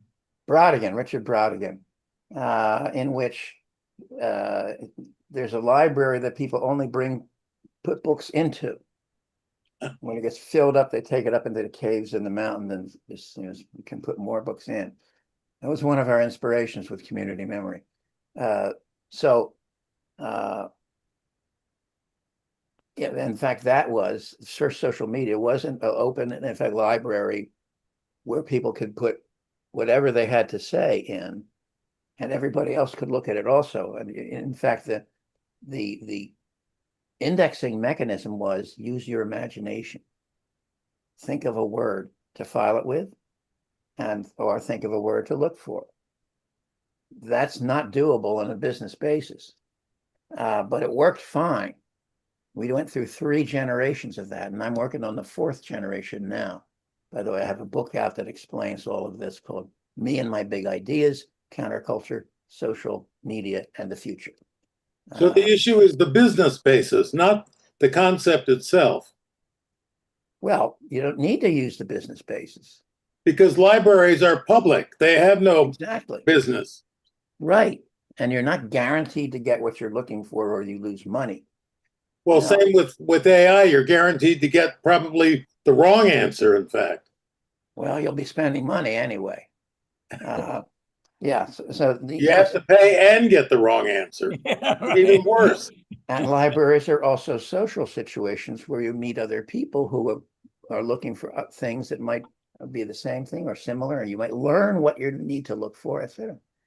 Well, this is all really fascinating. We can continue this on a bi-weekly basis as you did the original home brew. And so 2 weeks from in the second hour in 2 weeks, we'll reconvene at least some of the home brew to a unit here. TATANKA really hit the nail on the head. And Dave, this is really amazing stuff. I mean, we're in uncharted territory here. But if the data centers are the allegory to the original mainframes, which also used huge quantities of energy, by the way, those mainframes, they weren't particularly environmentally friendly. Nobody was talking about building a nuclear power plant to prime a mainframe, but you could see it. But here we are. These data centers are designed to destroy the Earth, kind of as an afterthought. Typical Elon Musk, oh, we're going to have all this great. Oh, and by the way, it's going to destroy the Earth. Yeah, but we'll worry about that later. That's an externality. Yeah, right. Well, all us rich people are going to be on Mars by then. So to hell with you anyway. That's the bottom line. Wonderful. Really amazing to have this discussion, Lee. We're going to segue over. We still have 60 people with us. We'll segue over about 2 weeks from now. Second hour, we'll do this. And Colley, did you want to jump in? And then we're going to go to Kevin Camps and Ron Leonard to talk about nukes and balcony solar. Yeah, I just wanted to say that I live and work at the Portsmouth Gas and Diffusion Plant, and they're wanting to put in the largest data center in the world. They're wanting to put, they claim 12 modular reactors, which I think it's going to be more. They also want to put the largest gas power plant at Piketon. They're trying to buy people's homes within a certain area because they don't have enough room on plant site to do all they want to do. But my outlook on the whole thing is it's a way to surveillance people. And then Elon Musk wants to make robots to replace all of us. So once they get the data centers in and he gets the robots, he's going to replace human beings. I feel that with all my heart. And at Piketon, they're doing high assay, low enriched uranium, which fuels the small modular reactors, and the electricity goes for the data centers. And right now, Piketon is in the heart of all of it because Trump and SoftBank and Japan are the ones who's pushing all this. and we have no say-so whatsoever. They held a public meeting the other day, and it's like all their meetings, they're poster meetings. There's no public input whatsoever. Wow, amazing. And well, we'll just have to stop. I think Elon wants some of those robots to have more of his kids. I don't know how he's going to pull that one off, but we'll see. But Sonny, yeah, go ahead. if I just really quick, I'm following up on a well-placed source that has told me that Elon Musk thinks that we're all living in a simulation. And what he and some of these other tech bros, I call them the four tech bros of the apocalypse, they all believe that we're in some kind of a computer simulation. And what they're trying to do is come up with an AI or an LLM powerful enough to hack the code so they can put themselves in some kind of a godlike position. It sounds like a bad science fiction movie, or maybe even a good science fiction movie. I don't know, depending on who writes it. But that's what these clowns actually believe. And they're so hyped up on what's the designer drug that they're all taking and has them jumping around. What is it? Ketamine. Ketamine. Yeah, they're all brain addled on ketamine. They're all high on their own supply, and they believe their own nonsense. But as far as we're concerned, we can identify this as the plot to some science fiction movie. But Well, they yeah, actually believe it. It's called The Matrix. Go back to Andrea and what's going Unhack 2026. We coup whoever he went, deal with it. Quoting Elon Musk. So that's yeah. Well, Musk thinks that he can hack the entire universe the way he hacked the election, and so do these other leading purveyors of these LLMs. The good news is that it's very unlikely they're ever going to come up with what they call general intelligence, which would be much smarter than human beings. They're so far away from that, it's unlikely they'll ever achieve it. The scary thing is the scary thing is that they have billions of dollars and political connections that they're using to pursue these crazy schemes. Lee, I'm sure watch out for them implementing it in the military. For targeting and so forth. They're starting to do that. That's right. That's a real, something we got to make. They've been doing it in Israel. That's how Gaza ended up being the way it is now, and how many people have died from it. The same in Ukraine. So, Lee, Lee, thank you for that. Yeah, Lee, if you could finish your thought, I'm really curious on your response. We're going to go to Kevin Camps and then Ron Leonard to talk about energy. Okay, I finished. Oh, and thanks, Lee. I just want to say, because I want to give the other guys a chance to talk now. Our time is up. But I also want to encourage you, Harvey, to invite David Saltman on this conversation the next time, along with Mike and Steve and others, because that question about library really, it started us in the right direction. I'll just put it this way. On my new version of social media, I consider the ideal administrators of it to be librarians. There we go. That's good. And also, this whole idea of living in an illusion, somewhat originated with the philosopher Plato, talked about shadows on a wall and all that stuff, which I could never figure out. But he did have a word called pleonexia, Pleonexia, which refers to human beings who are completely obsessed and psychotic with the need to have more and more wealth. And if there was ever a word that described Elon Musk and Donald Trump and that crew, it's pleonexia. So there you go. All right, let's go now. We're going to talk about also the real psychosis with totally intertwined with the data centers, which is nuclear power, and somebody's talking there. The attempt at Palisades, Michigan, and in Diablo Canyon, California, to run these nuclear plants, regardless of the economics. And then we're going to go with Ron Leonard, talk about balcony solar. Kevin, what's the latest on Palisades? He was the guy that was feeding back. So, Kevin, if you've got 2 or 3 devices with speakers on, you need to just have one on and use it. No, sir. I'm on my cell phone. I'm standing within vision of the tower and have a bad connection, so I don't know what else I can do. Okay, you're good. Go ahead. Speak up. Yeah, I just went over my cliff notes on the costs at Palisades. The cost of restart is more than $8 billion if they get Oh my everything they're God. asking for. This is public money. This is taxpayers. This is ratepayers. Another 7.5 Hey, billion if they get everything they're asking for on the small It's modular fine. reactor new Kevin, builds. if your connection's shaky, don't use your video. That eats up a lot of your bandwidth. Sure, I'll There you turn go. my Go video off. ahead. Happy to. That's Okay. better. Okay, go ahead. So a grand total of more than $16 billion, $16 billion at a single nuclear power plant site on the Lake Michigan shoreline in Southwest Michigan. And a connection to the previous discussion is one of the lead so-called justifications is it's for AI data centers, which don't even exist. They're kind of spectral. Where are they going to be? Nobody really knows. There are some AI data centers in Michigan that are more advanced than others. There's one in Saline Township near Ann Arbor that the governor, Gretchen Whitmer, has her fingerprints all over. There was a scandal some weeks ago where she was caught on a hot mic talking to the developer of the AI data center and joking about how the resistance will be crushed, essentially. I paraphrase. And then she tried to wiggle out of having said it by saying, oh, that was AI generated, that whole scandal. Well, maybe not. So, and I put it in The AI ate my homework.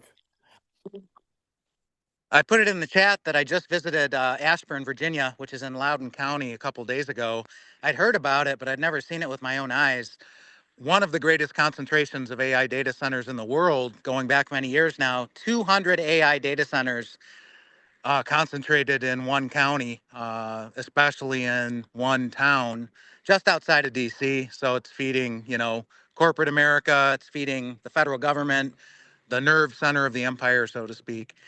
But it's not just Palisades, 3 Mile Island Unit 1, the restart of that closed reactor in Pennsylvania, Dwayne Arnold in Iowa, the restart of that closed reactor are being justified supposedly by AI data center new builds. So they're connected at the hip. Of course, the small modular reactor new builds are another version of all that are proposed all over the place. There's other justifications. They're throwing spaghetti against the wall. Sometimes it's high paying jobs, but you do the math and each job at Palisades restored by the so-called restart is in the millions, if not tens of millions of dollars to create a single job because they're only going to have 280 restored jobs at the closed reactor restarted. So that's something like $10 million per restored job. Compare it to other job creation in Michigan with state subsidies. They're more like $30,000 per restored job. So you could create 300 to 400 new jobs with the same money that they're wasting at Palisades. Well, one thing you got to say for the data center AI industry is that price is no object. They don't care how much money they spend because it's not their money. And so the idea of what you said, $8 billion to restart Palisades in Michigan is absolutely insane. And, with $8 billion, we could power most of Michigan without the nuclear plant. Carl Grossman, you're in Long Island. You've seen this kind of financial madness at Shoreham. How much money did they blow at Shoreham to build an atomic reactor that never generated any power? Carl's not here, Harvey. Oh, Carl left. Okay, so we're seeing this all over. And now, and this is critical, and this is our own homebrew, we're now seeing, we've got Ron Leonard with us, this is a very big deal. Today, for the first time, the New York Times, which is very pro-nuclear, by the way, has a front page piece about balcony solar. Now, I assume many of you know what balcony solar is like, but what it is. But Lee Felsenstein, this could take you back to the homebrew days of the birth of the personal computer in opposition to the mainframe. So now we've got these nuclear plants. And Germany shut their 19 reactors. We've got them all over the United States. But now I believe we have 10 states in the United States or thereabouts, which are now permitting balcony solar. Ron, can you explain from the techno point of view what exactly balcony solar is? Oh no, you're muted here. Here we go. There. Unmuted. So I prefer to call it backyard solar because you don't have to have a balcony to use it. But basically speaking, we are taking small amounts of solar collectors, 1, 2, 3, or 4 panels, and placing it in a sunny area and connecting it through an inverter, because panels generate electricity through DC and your house uses AC. So the inverter takes it from DC to AC and you literally plug it into your house and it backfeeds your electric system, and you are basically subverting or unusing certain amounts of electricity coming from the utility company. So you don't go through the meter. This is where it's You're too. not supposed to backfeed the meter. That's the only restriction in terms of this process. Right. So in the previous, up till yesterday, or when Utah is the first state to pass a bill, and they Yes. did it within the last few months. And what they're saying is, you don't have to hire an electrician to hook up your solar panel to the grid. You just plug it into your house. It will power your refrigerator or your computer or your sauna or whatever. There's a caveat, always Okay, is, which is? that you have a plug that's acceptable to do this, because you're doing this outside of your house typically. So the plug could be exposed to rain and the elements. So that plug should be protected from the rain and the elements, since you're plugging into it with voltage. Very easily done, but that is a caveat. Well, and also, I guess you can plug into your car with the solar panel. Well, If you have an electric car. if you have an electric car and you have the proper inverter that will change the voltage that makes it acceptable. Cars So can be powered through DC or AC. Right. So in terms of hardware, this is a 3-piece unit. You've got the solar panel, you've got the plug, and most likely, in most cases, you're going to have a battery. Well, And you in have that, you forgot an important piece. You have this solar collector that delivers DC energy. That goes to the inverter that takes the DC energy and converts it to synchronous line voltage. And then you can take the inverter and plug it into your house. and also a battery. You can use a battery, same scenario. That battery would be compatible with the system that you install. In And most that cases is- now, sorry, go ahead. That battery can be a roll-up battery. It doesn't have to be these fancy big things you hang on the wall. Right. And simultaneously at this moment, we're seeing a massive transition from lithium in batteries to sodium or aluminum, which are cheaper, cleaner, safer, and faster to charge. Is that correct? We're in the early days of seeing multiple different types of batteries being used in the marketplace. When you have a battery that's in a car, you're much more concerned about weight. In this case, that's not really a concern. Right. So on your house, you don't care how much it weighs. But the auto technology is a whole other world. And I just within the last few weeks, the Chinese and the Japanese, Toyota, have come up with a battery that they claim in a car on a single charge in less than 10 minutes will drive your car 900 miles. So that it may be a different type of battery than we're talking about, which is called a solid state battery. Right. They also have different chemistries, starting with lithium and other more exotic chemistries. So here we are, on the brink of this. These backyard batteries, I think, are a game changer.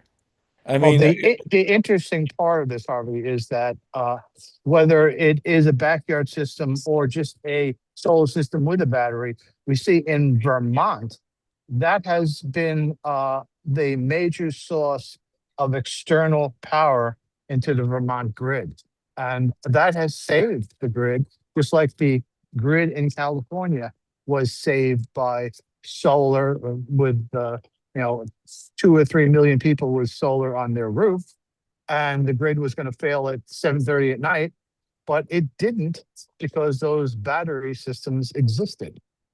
and to me, like Kevin, you in Michigan there, somebody should do a back of the envelope calculation to show how Michigan, what it would cost Michigan to get the equivalent of Palisades power with backyard solar.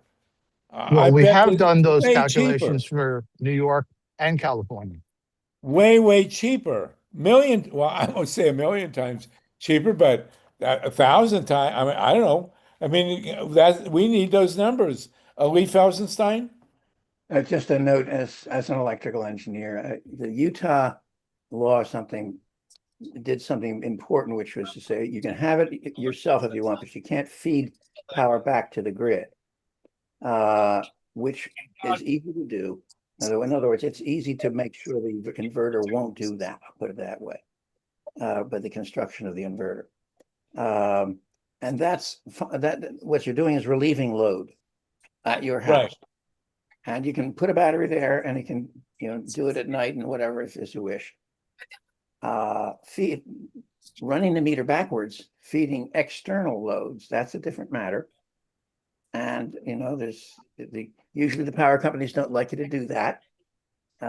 So two scenarios, but the scenario, the scenario I understand, and I'm going to have to read that New York Times article now, is backyard solar for that property only, not going outside. Well, and the presumption is that you're going to generate with your backyard solar panel less energy than your house uses as a whole. Equal or less, yes. Yes. So they're very careful now. They're also asking, the laws are starting to ask that the panels be UL, is that United Labs? Yeah, Underwriter Labs certified as safe. Makes Same sense. thing for the inverter. Yeah. Yeah, and the inverter, and of course the batteries too, probably. So Yeah. at this point in time, and it's reasonable. They want to have you have safe batteries, and they want you to not generate more electricity with those batteries than your house is going to use.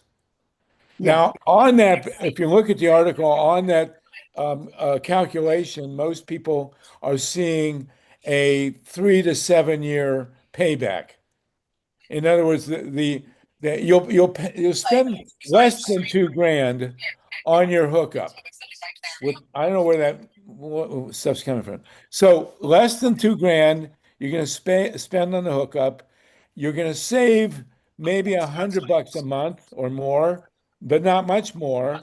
And you're going to have a 7-year payback maximum, where the battery will pay for itself in 7 years. Of course, then they'll tell you that going forward, you get free electricity. Once you've paid the 7 years to pay back the battery is going to run for 30. So the payback, is more substantial than what you get in 5 to 7 years. But nonetheless, this is gargantuan. And anybody with a backyard and this includes renters, by the way. If you're renting an apartment and you have a window, let alone a balcony, you can do this. And when you move, you can take the panel with you, and you don't have to throw it on your roof, right? Sure. Ron Leonard, what do you think?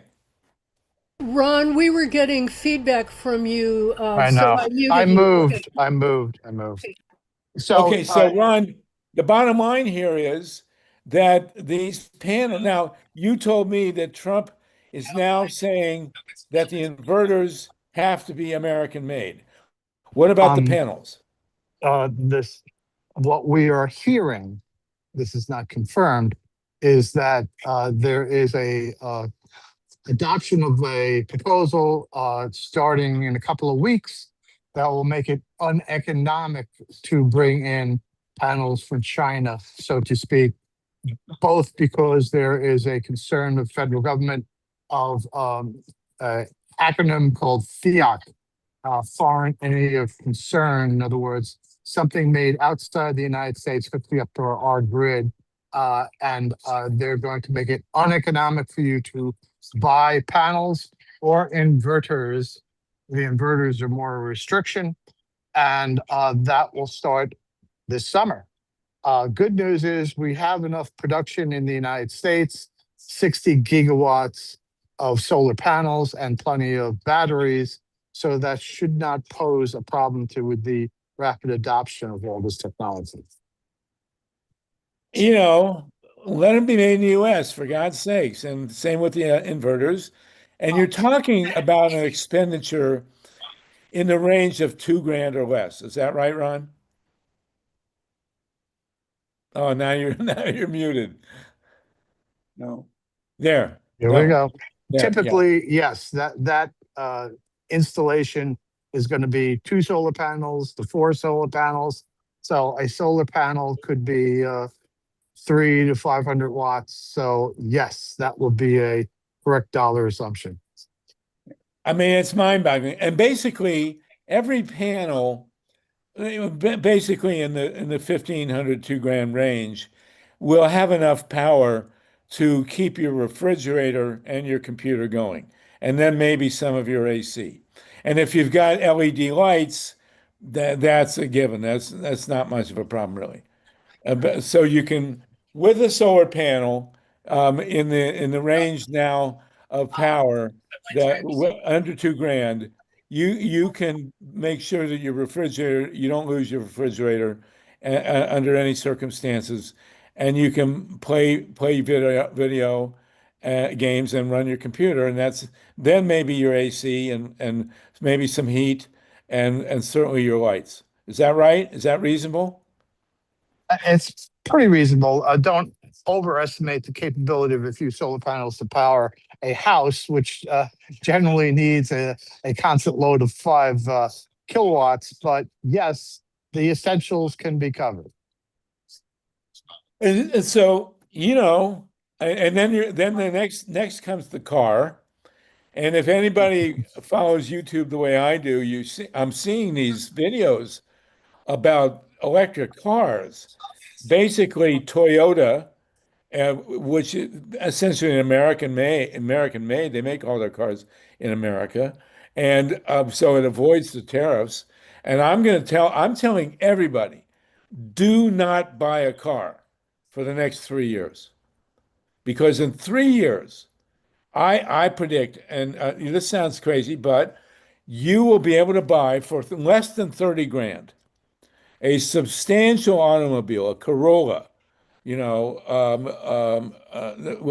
a Corolla level car for less than 30 grand that you can charge in 15 minutes, maybe less, for 900 miles. So you're also bringing in another wrinkle. That is specifically when you have an electric car with an electric battery, you don't have to buy another battery with your backyard solar. That battery system not only can substantially power your entire house, but it also will do something for all your neighbors. It will boost up the grid in times of emergency. And that is redundant. Redundant power is good. And those things all add up to much cheaper electricity for us all. And we're talking very near term. No, we're talking now. You can't build a nuclear power plant anywhere in the time frame that this is happening. I won't even say gonna happen. It's happening now, right? Yes, now. So this is an example of the kind of distributed technology, relatively low level, that can in fact take over, in effect. I mean, that's what we did with computers. And, you know, we need to do it with a lot of other technologies. Amory Lovins of the Rocky Mountain Institute has been writing about this for 15 years. And he's a physicist and doesn't just blow his mouth off. So people should look that up. Well, actually, Lee, we had a We know fair. Ivory. We had a fair in Western Massachusetts, in Amherst, right. Massachusetts, in Exactly. 1975, where Ron, I think, was. I was there. And we had just started. We were just printing the first no nukes bumper stickers because we were campaigning against the Montague nuclear plant, which was going to be two 1,100 megawatt reactors, which we stopped. And that's where Sam Lovejoy knocked over the weather tower and we printed up no nukes and the whole deal.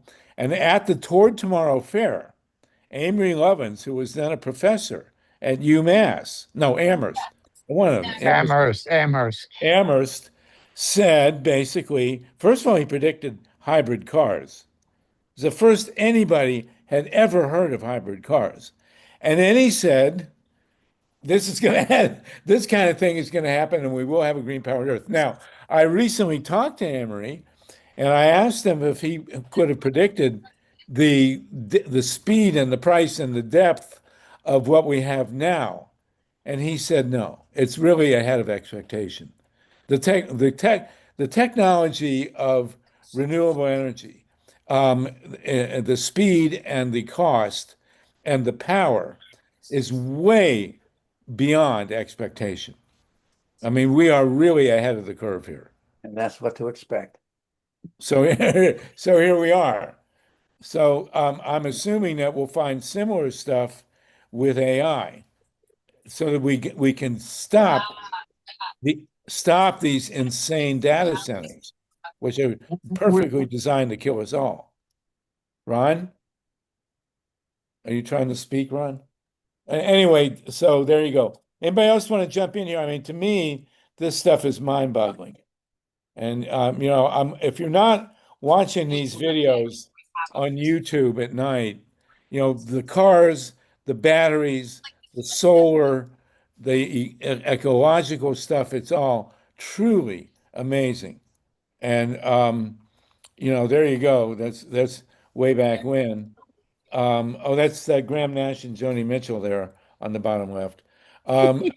So here we are, and it's all happening. And I actually had a contract to put solar on the roof of my house here in LA. I don't know who's talking there, but now I'm not going to do that, at least for a while, because I can go out in January. The law will be on the books in California. I can go out for $2,000 or less, buy a single solar panel or three or four, and put them in my backyard with a battery, and get the inverter, and never worry about my refrigerator or my computer going down. Right, Ron Leonard? You built the industry.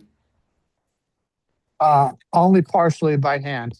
But yeah, we can do this and have been doing this for decades, but we're going to be seeing it as the most logical way of moving forward quickly, because two things are happening.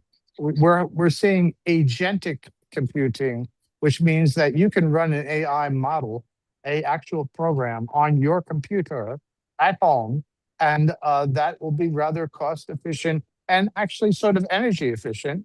But we can also see that we are going to need more power, which we never had before.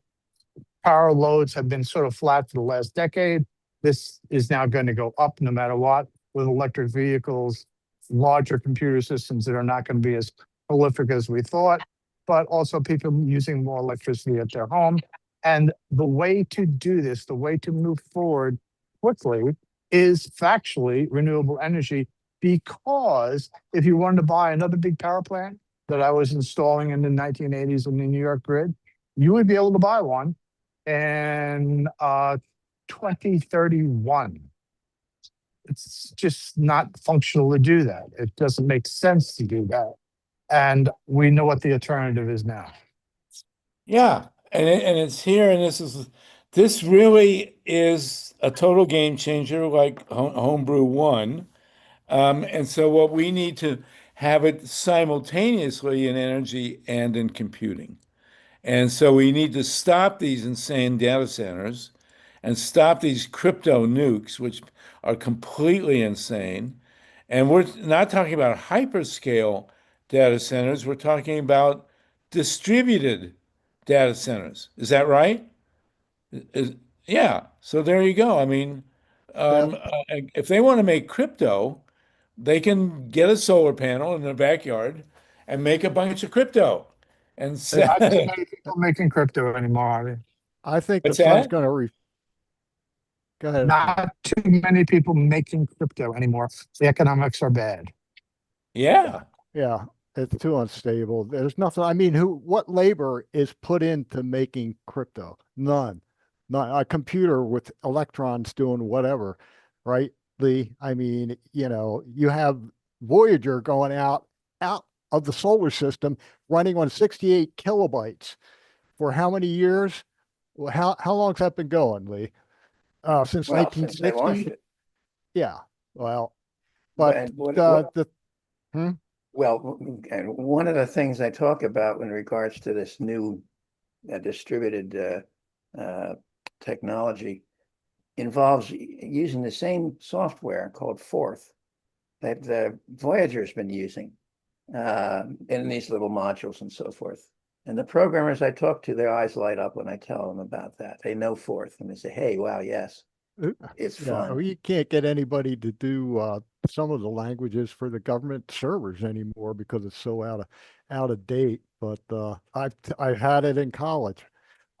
We've had mainframe servers at a local soup kitchen because nobody knew what to do with it, so they donated it to the church, right? Like that was going to do something. Keep it warm. But Myla, go ahead. yeah, Myla, we yeah. got just a few minutes left. We still have 51 people with us. This has really been mind-boggling as always. Go ahead, Myla. I just wanted to ask about that statement that people weren't making money off of crypto because Nina Burley from the American Freak Show just recently reported that the Tate brothers and Barron Trump had made millions or possibly billions of dollars or upward of $1 billion off of crypto.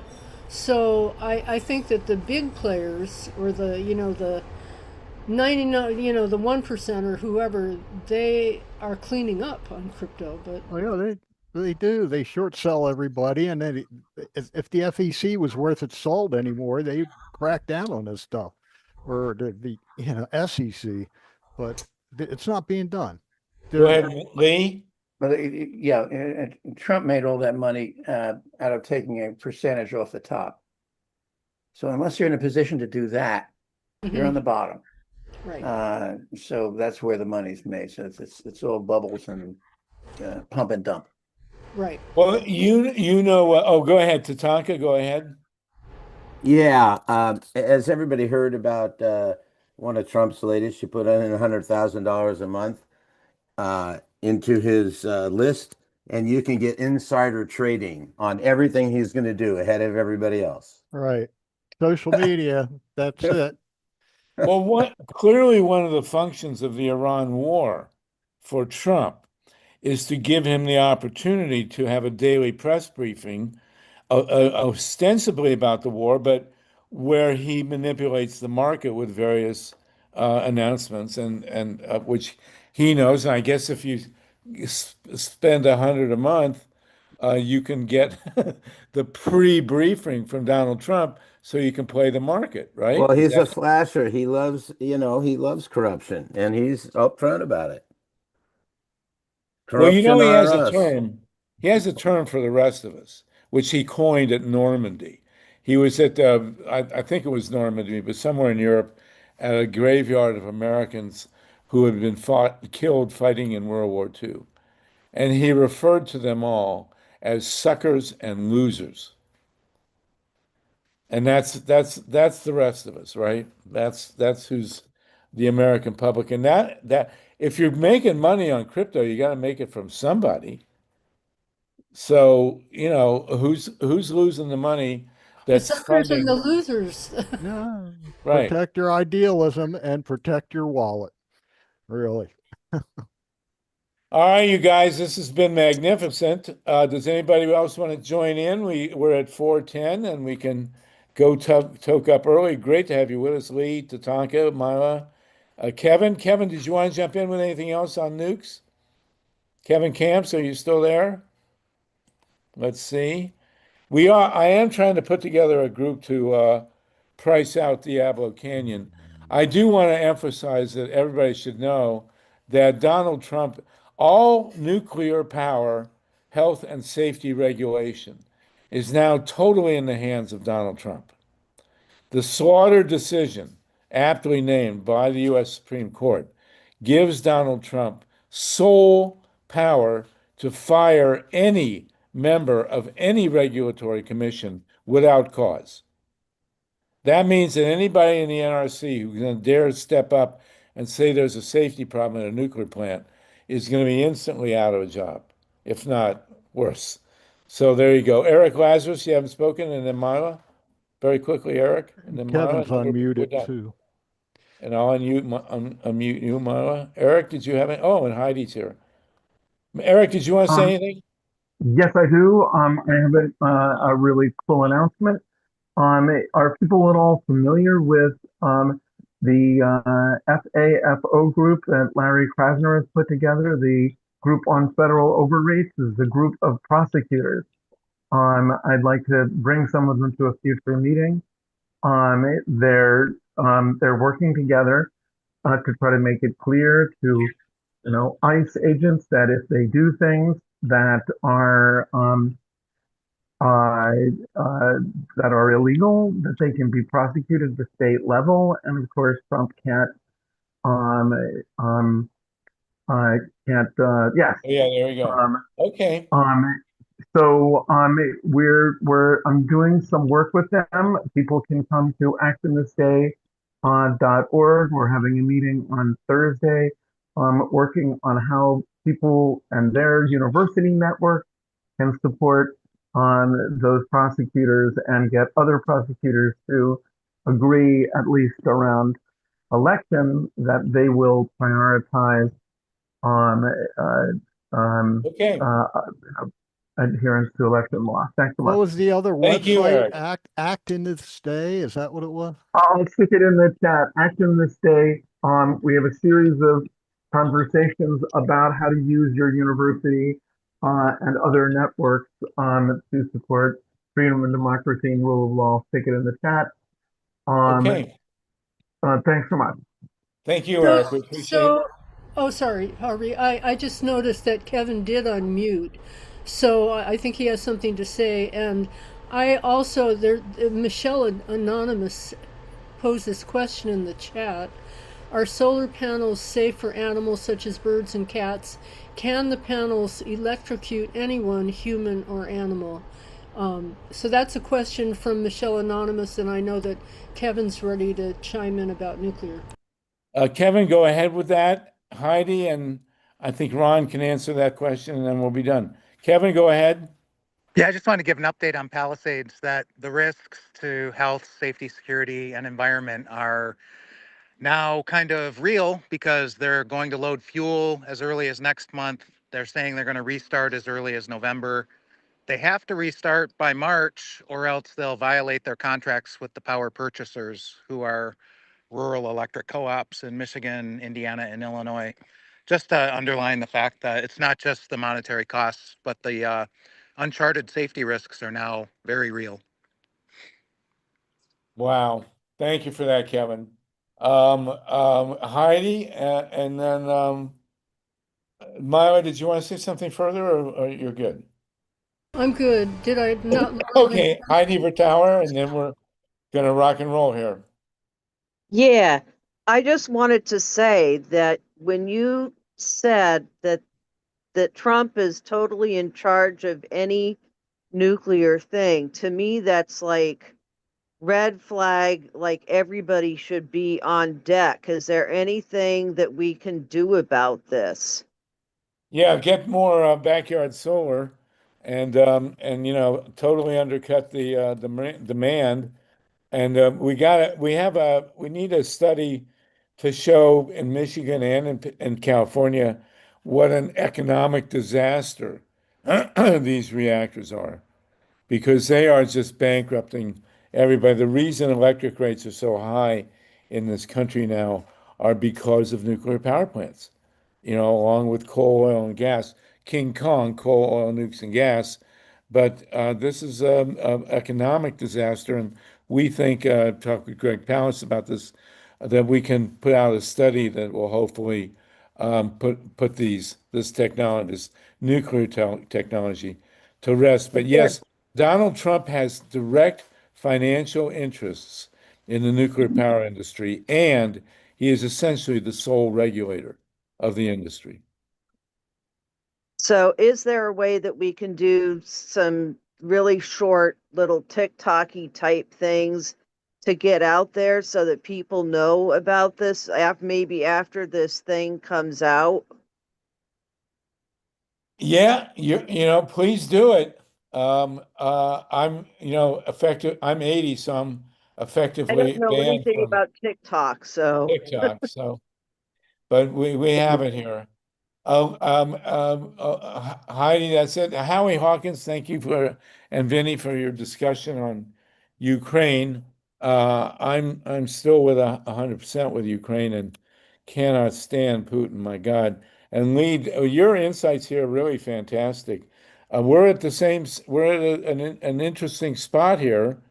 You know, the allegory, the analogy between mainframes and personal computers versus data centers and whatever. I think this idea of distributed computing capability is really a big deal. And so there you go. And Gary O'Connor, you're at 90.7 FM. That's KPFK in Los Angeles. And oh, Heidi, did you raise your hand again? No? Okay. Everybody go out and Ace Hoffman, good to see you. Everybody, we will see you in 2 weeks, by which time my first grandchild will be married. We'll see you in 2 weeks, everybody. Lee, you'll be back. We're going to do a mostly big session on protecting the election. By then, hopefully, we'll have a good website, John Steiner, a directory of grassroots organizations to support in the coming campaign. And meanwhile, no nukes, everybody. See ya in 2 weeks. And thank you, by the way, Steve Caruso and Mike Hirsch, along with TATANKA and MYLA for putting this together. Greatly appreciated. No nukes, everybody. We'll see you in 2 weeks.